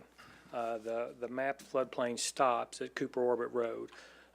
We did the work for Woodlands Edge. We studied that section of Brody Creek at that location. That's a larger drainage basin, but we do know roughly what the calculations are, and we'll transfer that data up to this location, even though it's not a mapped floodplain. As with all the developments in Little Rock, we'll be doing the stormwater detention calculations, and we'll work with the public works staff to make sure we're in compliance with that. Very good. All right, thank you. Director Adcock, do you have a question? Did I understand you to say that, Mr. Smith, if you come back, please, that you was going to have this annexed into the city? I'm sorry, you have to say that. That you was going to annex this into the city? Yes, ma'am. Okay, have you already filed your paperwork on that? Yes, ma'am. Okay, And I think the county's going to hear it within the next week or two. okay. So you're going ahead with this, what if the county says no? Well, then, What will you do for septic and sewer? like a private treatment facility, I would say we would have to step back and look at that. I don't know that I would want to have a private treatment facility on this site. Could you answer why you'd go ahead with this and not wait until the county decides what they're going to do? I didn't say that. I said we'd have to pull the project back and relook at everything. I'm not in support of private sewer treatment facilities. I think that we live in the city and that it ought to be sewered by the Little Rock wastewater if I have my choice. So I'm not one that necessarily wants a private sewer treatment facility. To have to maintain myself, I don't. If there was 14 people in opposition at the planning commission, I think you named 6 or 7 that you had met with. Yes, ma'am. If this was deferred for 2 weeks, could you have time to meet with the first gentleman that spoke and then the other people who are in opposition of this? Say that again, I'm If sorry. this was deferred for 2 weeks? We've got contracts in place, financial contracts. I would rather not defer it if I can keep from it. We're meeting all the city ordinances and we're doing the best that we can, but due to financial concerns and financial contracts, I need to try to push this through. Without knowing what you're going to do for sewer, you're going to go ahead with your financial part of it? If it doesn't get annexed into the city of Little Rock, then there's a trigger in our contract, but that's all going to happen within a few-day period of going in front of the county. Does that make sense? I think so. Mr. Moore, I have a question for you. Is the city going to accept this? Is this near our city boundaries already? Yes, ma'am, it is. So there'd be no reason the city would not accept this for annexation? Well, it comes before you all after it goes through the county, and then we'd have to bring it here to the city board eventually. Okay, well, I'm kind of feeling like the horse is before the cart's before the horse tonight. Okay, thank you. Sure. Director Wyrick, you're recognized, please. Thank you, Mayor. Mr. Smith, you talked about annexation. I know that's a jump down the road, but in this annexation, it looks like there's actually some land between where the city limits are now and where your development starts. I mean, it's not been a big deal for us to annex if it's adjacent to our city limits, but there seems to be a gap between your location and the city limits. Is that a long ways? What do you think is going to happen with that portion that's not in the city limits now and not in your subdivision? Is that where your subdivision is you were talking about developing? I'm going to scream for help because I'm in over my head here. Brian, could you? if they would put, if they'd put the land use map up on the screen, you can see what I was talking about. You see up there where it shows, the city limits, and then it shows your development, and it's got Layman Lane, and it looks like some houses along there that are not in the city limits and not in your development. What is gonna happen with that? The petition that is in front of the county judge for the annexation is more than just this parcel of land. They have, is it 8 to 10 additional parcels, Scott, that are coming in with the annexation? I'm sorry that I don't have it up there, but there's a map here that I don't know if you can see. These are all the Let me get parcels my that are coming. glasses. Sorry. These are all the parcels that are included in the petition for the annexation. So all of these parcels will come in with the annexation to, up all the way up to the Southwood Power Plant. Okay, so show me where the city limits in Pride Valley is on that. Here's Looks the different. current Okay. City limits, and then this is Pride Valley extending west. So this is the parcel that they have under contract of 1, 2, 3, 4, 5, 6, 7, 8. 8 additional parcels are included in the petition for the annexation. Okay, so Zanzibar Street with those are left out of it, but it looks like everything to the west of that is included in it. Yes, ma'am. Okay, thank you. All right, Director Hines. Thanks. Thank you. One of the things that we just addressed was that the developers worked with several of the property owners that want to annex into the city to make this contiguous, and that was one of the big points that when we looked at this development, that the developer wanted it in the city limits with city sewer. He didn't want to have to fight any battles like we've had over private sewer treatment plants, which he agrees are not a good interest in the public interest or public health. And so they work with 8 or 9 other property owners to annex in with this agreement. And so, you know, the one thing that we're facing in Ward 5 is there's not any large tracts other than what Deltic Timber owns of developable single family, and that's why you're seeing this push into the extraterritorial ETJ area, and that's what we're going to continue to see. And fortunately, this is one that is going to be able to be contiguous with the city limits, so we can annex it, and it's not hopping over several, you know, a mile or two to try to do a neighborhood with a private sewer plant. So I'll be supportive of the application. Thank you.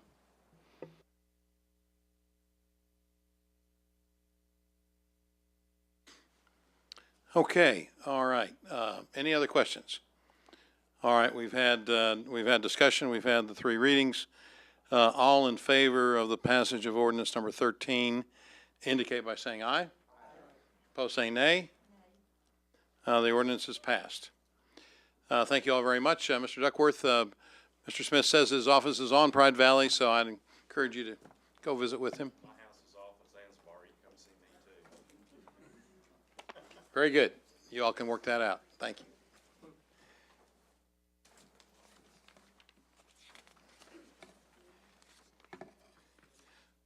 All right, we can now move on to a reading of ordinance number 19.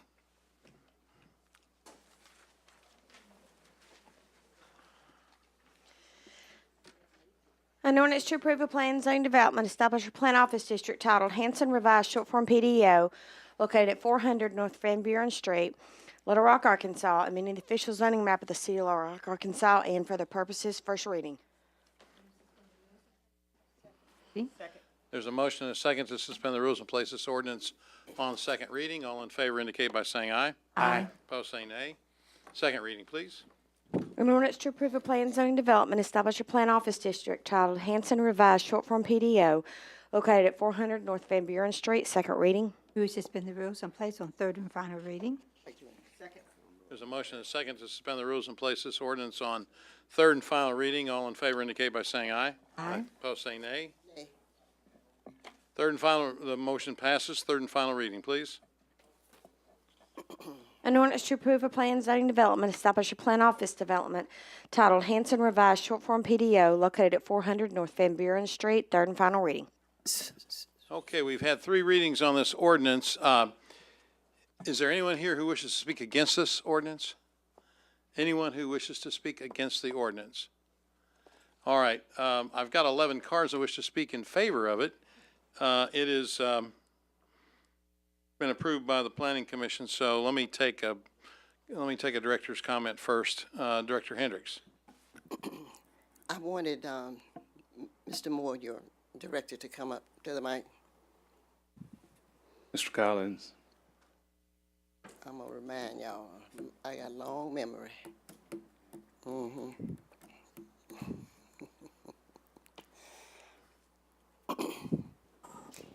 Mr. Jamie, I wanted to ask you, first off, do you have any information related to the case that was in this same location in the late 90s? You may not. If you don't have it, I can remind you. Yeah, are you talking about the actual plan development when it first got approved in that area? It was denied. It's this Oh, issue you're talking about the property just a little bit south of this. It wasn't quite in the Yes, same location, but it's a yes. little bit south of it. And I did not bring that documentation, Okay, because but it was you- not. Are you somewhat familiar with the situation? Somewhat familiar with the situation. Could you share with the board what it is? Because several of them were here when this incident happened, and we denied this applicant, who was a black female. Well, what Director Hendricks was speaking about was there's an applicant that proposed to, Director Hendricks, if we could speak to this particular Okay, piece well- of property as opposed to a previous piece of property, I don't think it's germane to this particular so. I rezoning. I think so. You have a law degree and I have a PhD. Well, degree. the ruling of the chair is that it's not germane. Okay, well, let's get to where I want to go. So would you explain to me why you denied this? we recommend the denial based upon just the use that was proposed. When this property was rezoned for a plan development office, it was done for what was being used at that time. It was just a recognition of a use that was there, which was real estate. And so when I was asked, the mayor asked at the time to describe on what the actual, was question was professional use. And what we have is that massage therapy is not considered professional use. It is more in line with a commercial use. It has a specific definition, aligned in our zoning code. So it's a different type of use than what we would consider professional office. And so that was what our denial was upon. Okay, the areas that surround this, it appears to be mostly residential, is that right? That is correct. Okay. There's R4 or multifamily across the street, but it's still residential. Okay, thank you. That's it. Director Richardson, you're recognized, please. Yes, thank you, Mayor. I think last week I asked you about the number, and thank you, Scott, for bringing up the map, the number of other businesses within that area and the proximity to this proposed business. I'm not quite sure I remember the actual number. Can you give me that again, the number and what proximity they are to this Scott, if you proposed could business? go down a little bit. I think the closest one was you see that PCD right there Right. on B Street that's below. You have to go further north and south to Kavanaugh on the north and also to Markham on the south to start getting into more of the commercial uses.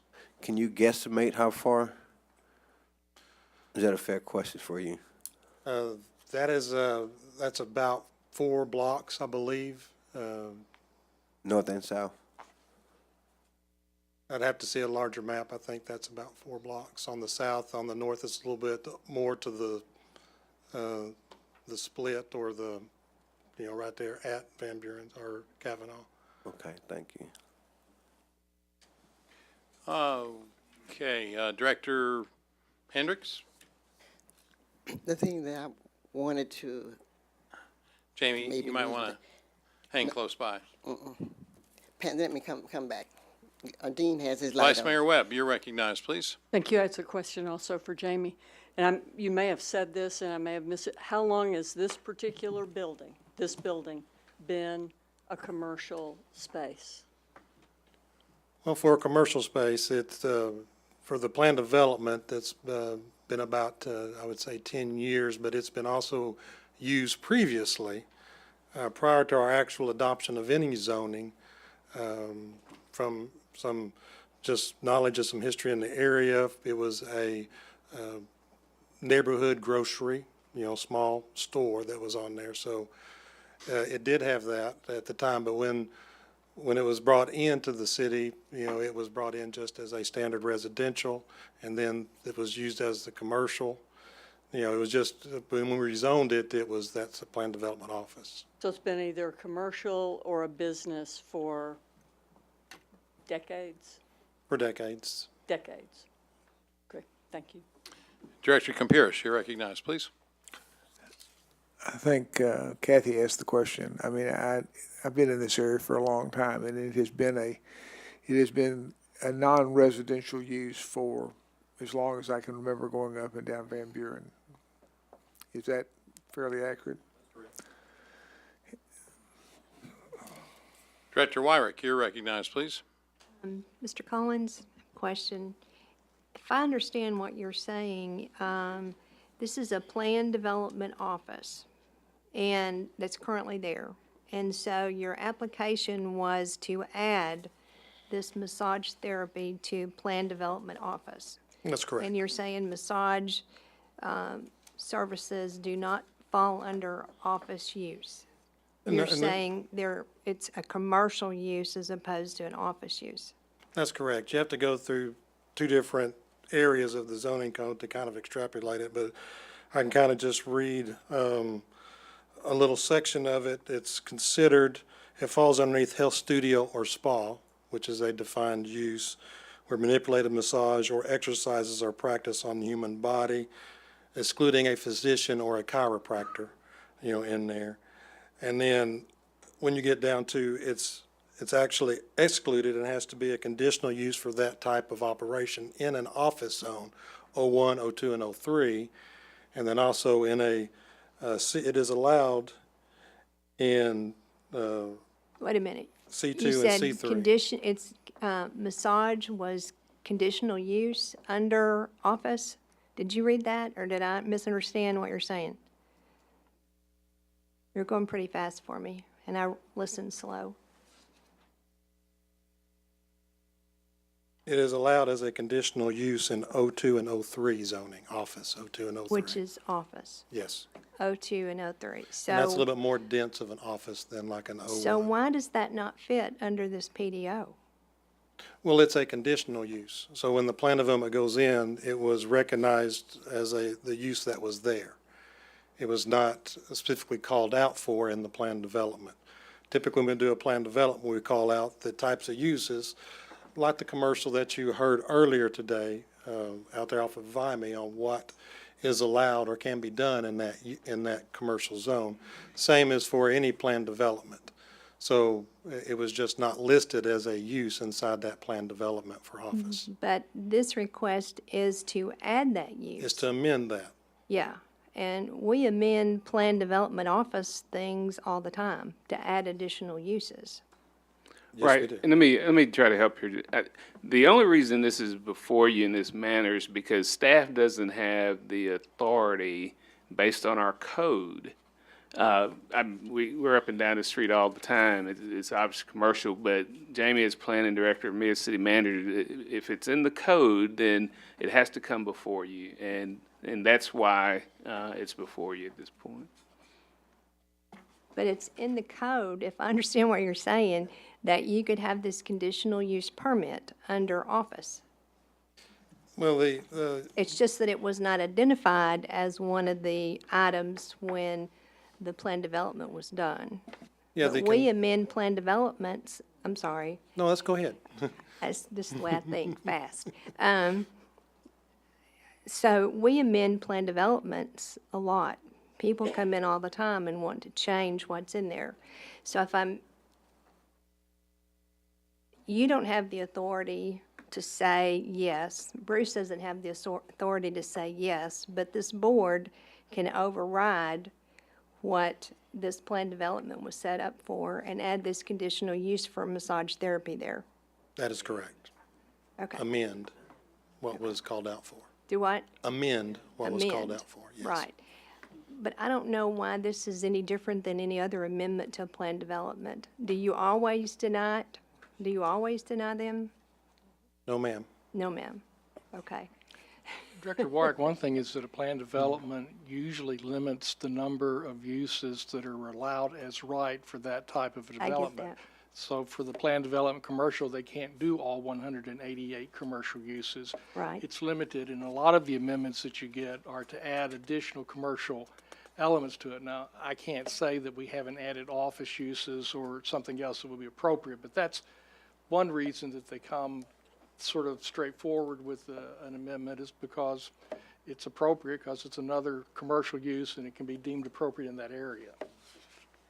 Okay, is everybody clear on this? Okay, thank you. Thank you. Director Hendricks. Thank you. Of course, I had asked you earlier if you were familiar with the situation that we had before, but I do know some of the folks who are still here that the same issue came up, and I know the mayor doesn't want me to talk about race, but I'd really talk about the only one up here that talks about race and fairness, because a lot of times fairness just knocks the hell out of not doing the right thing, knocks the heck out of doing fair, what's right. And again, I want to commend you because many of us up here voted against that young lady putting her fingernail and shampoo, whatever. It's the same darn thing that we're asking for now. And I think it's a disgrace if these board members do not fulfill what you bring before us, because we pay you a good salary. And I think that people who are not educated to what it is, and I do have a degree in planning, urban planning and development from St. Louis University, and I know that you're doing the right thing. Urban planner. Director Campuris, you're recognized, please. Well, I also voted against what you were talking about, but it was not the same thing. This is a commercial location. It's been a commercial location since I was a little boy running up and down that street. That was a residential site that they wanted to redo. So I think it is a clear difference, and I call the question. The question's been called. Is there a second to calling the question? All in favor of calling the question indicate by saying aye. Aye. Opposed, say nay. The question has been called and approved. I do have roll call has been requested on calling the question.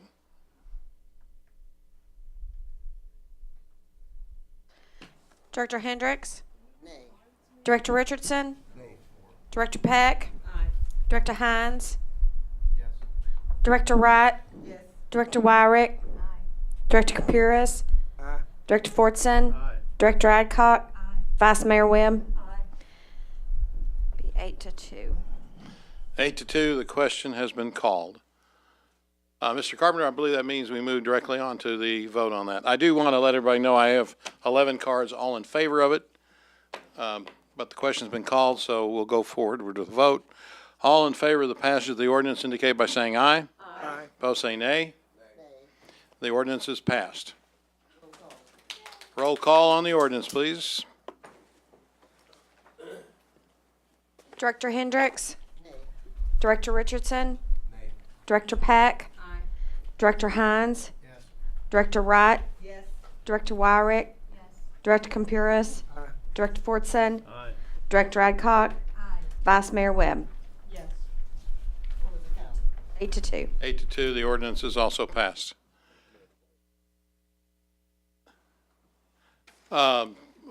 Director Richardson, you're recognized, please. Yeah, just one point of clarification. Tom, procedurally, when the mayor acknowledged that we had cards in favor and one card against. No, there were no cards against. Well, I thought you made reference to one card No, against. no. I said there were 11 cards all in favor. I thought you said one. I mean, sometimes I hear what I want to hear and see what I want to see. But I thought I heard her say, we said one card against and 11 for. So if we don't have one against, then. No, if they. I asked if there was anybody here in addition to the fact. She did fill out one. What is your name, please? Mayor, the vote's been taken and the matter needs to move on. I'm looking at all the cards. There's nothing here that indicates anybody asking to speak against it. I made a public request for that, and nobody raised their hand and said, You stood up. Mayor, as a point of order, the importance is that it doesn't matter if you had 100 cards both ways. When the board moves to call the question and the question is called, you proceed to the vote immediately, and the right of discussion is off. all right, very good. The question was called, Director Richardson. All right. That concludes that issue. Mr. Moore, are we going to have a? We're gonna do that next Tuesday. We'll do that next Tuesday, the 14th. All right. The second quarter report will be done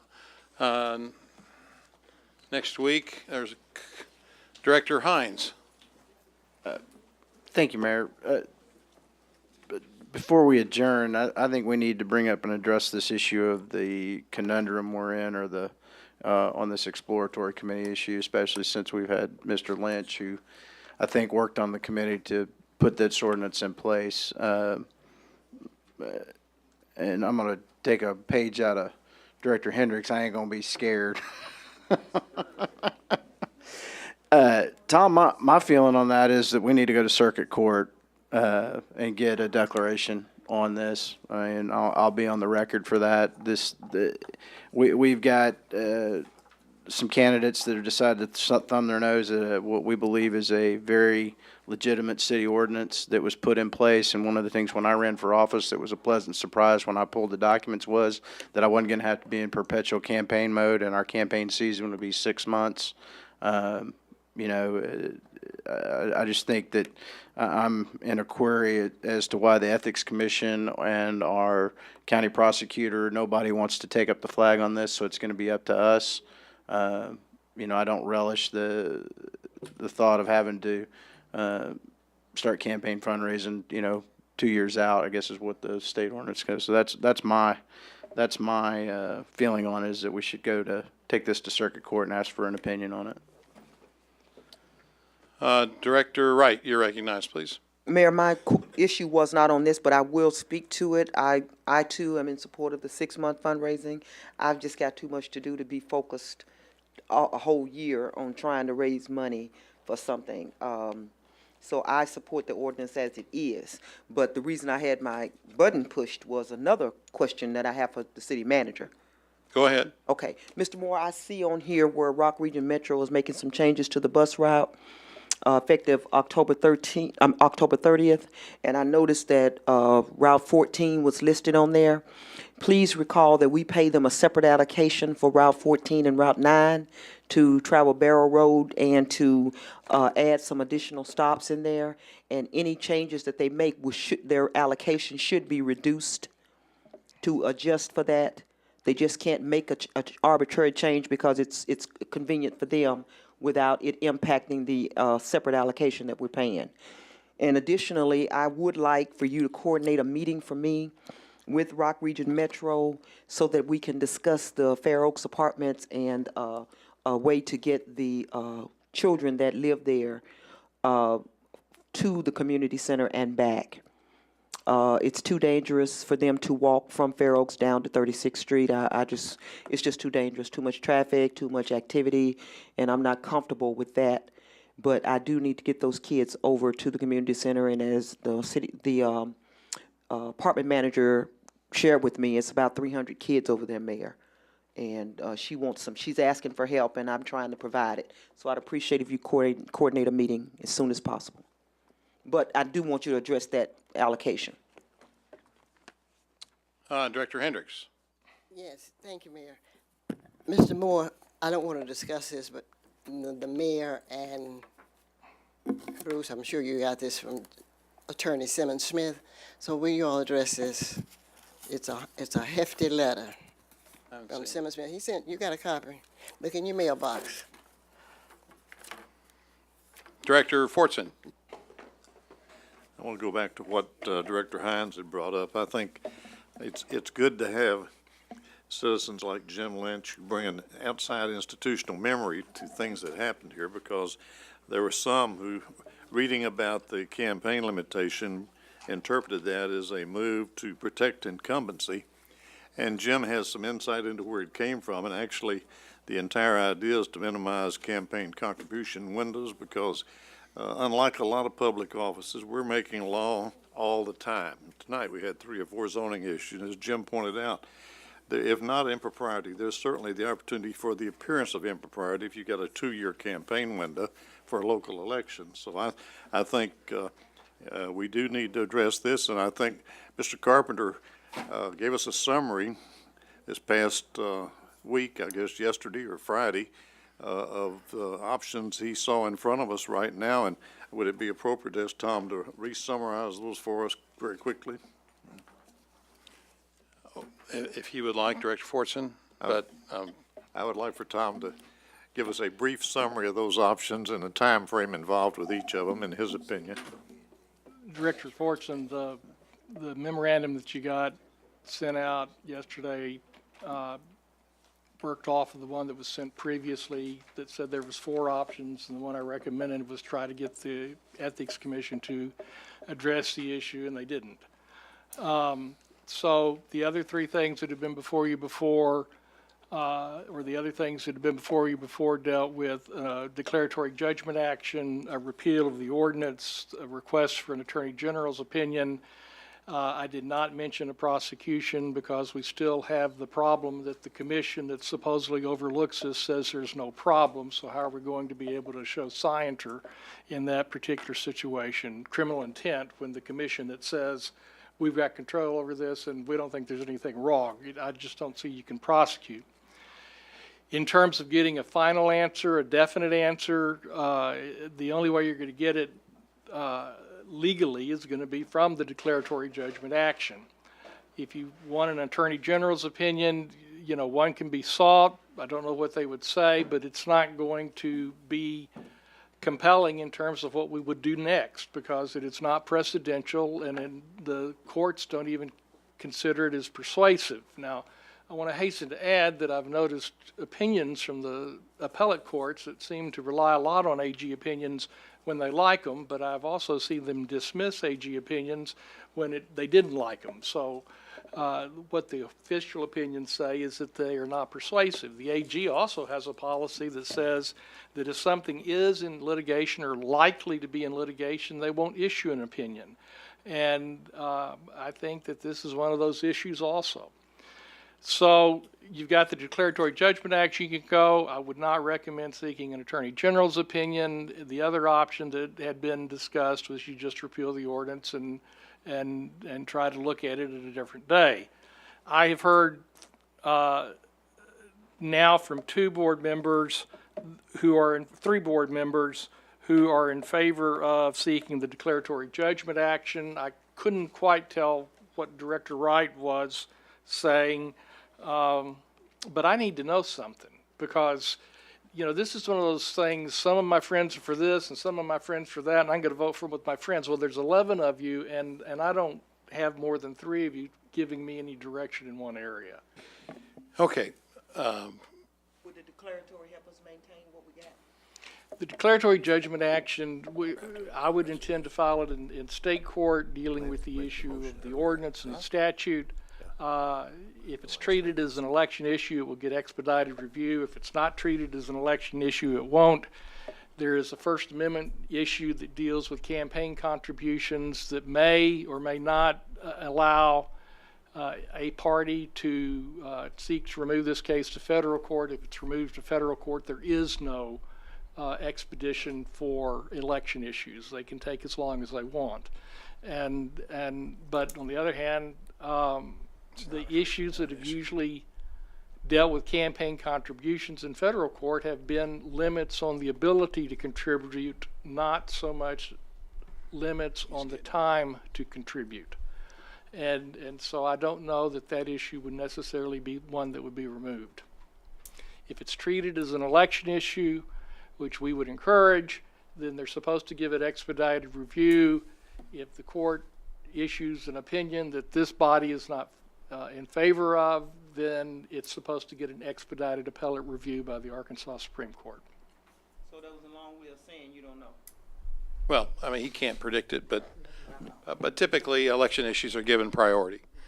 So, I'm just gonna stick with the 6 months. I don't care what they do. okay, let me go ahead and, Director Fortson, did you have anything more on this?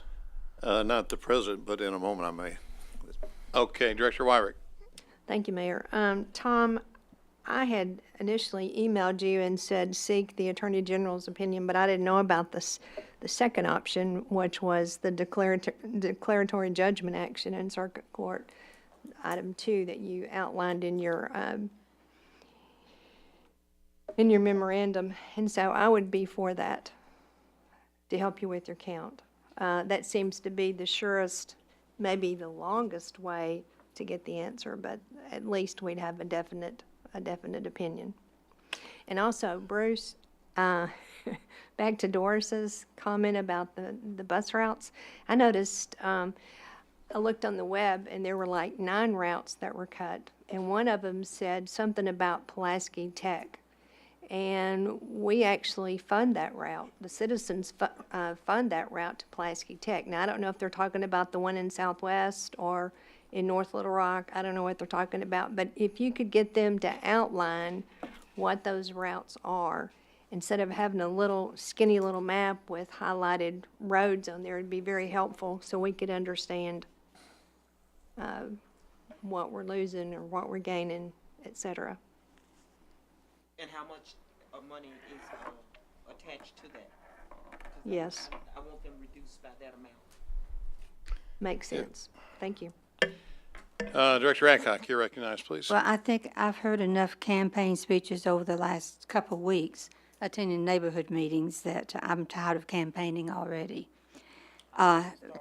Bruce, what we're hearing, or Tom, what we're hearing is, of course, from 2 candidates that they are being treated unfairly because we all are wanting to push the mayor and not them.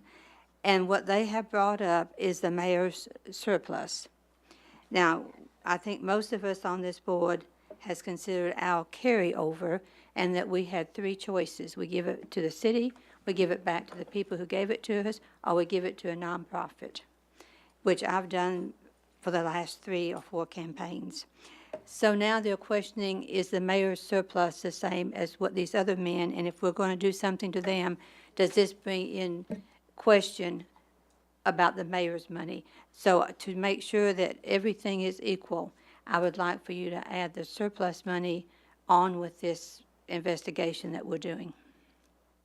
And a declaratory judgment. And what's the difference in carryover money and surplus money?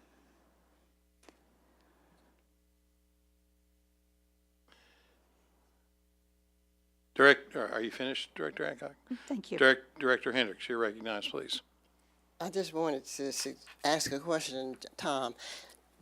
Could either one of these board members go to their state legislator instead of wearing you to death about a bunch of nothing? I'm Yeah, not really yes, in you a can. position to answer that question as worded. Instead of, I'm trying to get the load off of your back. Go to your state legislators. That's what I do. I mean, obviously, going to and the see how far they'll legislature, get. putting clarifying language in there Kick for the out the commission door. to take care of that. But that wouldn't be until 2019. Oh, yeah, that's right. Get a kick out. Director Fortson, you're recognized, please. Tom, I think the options you give us, to put them into layman's terms, you're saying the Attorney General's opinion is maybe an inexact route and one that is subject to further review. In my view, repealing our ordinance is like saying, okay, people don't like to adhere to parking in the yard, so we repeal it because people are not following it. I have problems with that, so I think that leaves a declaratory judgment avenue. And what is the procedure to it? Do we direct by resolution the Attorney Motion, General if do you- that, or just If a you vote? want to get it moving tonight, a motion, asking a motion to direct the city attorney to file a declaratory judgment action would get it moving, and take a vote of the board on this motion. Well, I'd make a motion to that effect. There's a motion and a second to direct the city attorney to file a declaratory judgment action on the issue of campaign finances. Any further discussion? All in favor indicate by saying aye. Aye. Opposed, say nay. Well, I think, all right, roll call, please.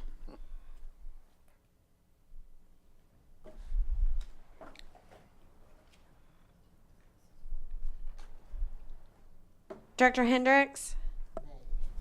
Director Richardson? Director Peck? Aye. Director Hines? Aye. Director Wright? Aye. Director Wyrick? Aye. Director Campuris? Aye. Director Fordson? Aye. Director Adcock? Aye. Vice Mayor Webb? Aye. 8 to 1 to 1. All right, the motion is passed. Just a note for the record, as it relates to the issue that Director Adcock referenced. When the law changed, in total respect of the law, I asked Mr. Carpenter for an opinion on whether there was a distinction between carryover funding and surplus funding, and he did a very extensive research on that legally and gave an opinion on that before I ever made any attempt to do anything with any carryover money that I had. And I would note that the first thing I did was offer to refund it back entirely to all the people who gave me money. Many of them requested that. I also funded some nonprofit obligations or efforts that organizations had brought to me, and also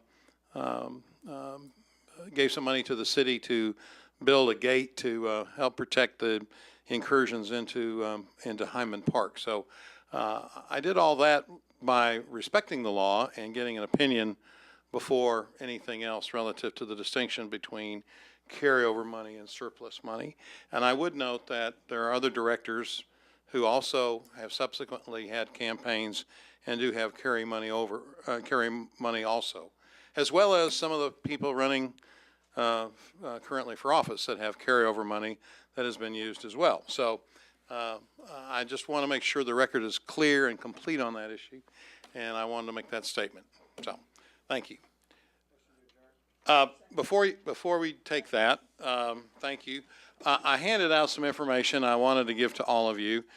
First of all, I will tell you that I'm very humbled and appreciative of the opportunity to not only serve as your mayor and serve as the mayor of this city, but to have the honor of having competed and to next week be elected as president of the National League of Cities, and to speak for not just this city and the important issues that come before us, but become before the 19,000 cities in America. Everything from the largest city that we have, New York and Los Angeles, to the smallest cities that we have, such as Risen and Hazen and other wonderful communities that we have here in our state as well. And there are many of you that are going to the National League of Cities conference in Charlotte coming up next week, and I wanted to give you a little information. First of all, this is a tremendous opportunity for education.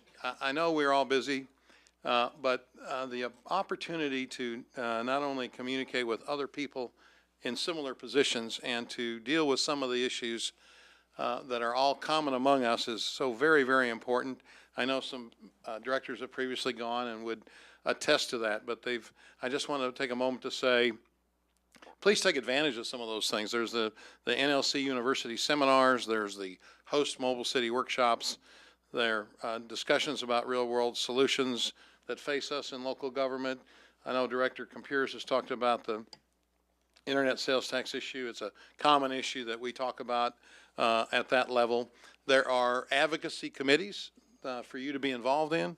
There are issues on economic development, technology, workforce support and development, infrastructure, housing, all the kind of things that we talk about and that are of particular interest to all of you. And so I've handed out a little information on it, the agenda, some of the people who are going to be speakers. They've got former Congresswoman Gabby Giffords and astronaut Mark Kelly speaking, and Magic Johnson and some other interesting folks. And then finally, you know, the Municipal League has been a very strong advocate and supporter of the National League of Cities for many years, and there's a a letter in here, and Bruce, I also commend this to you to look at too, is on Thursday.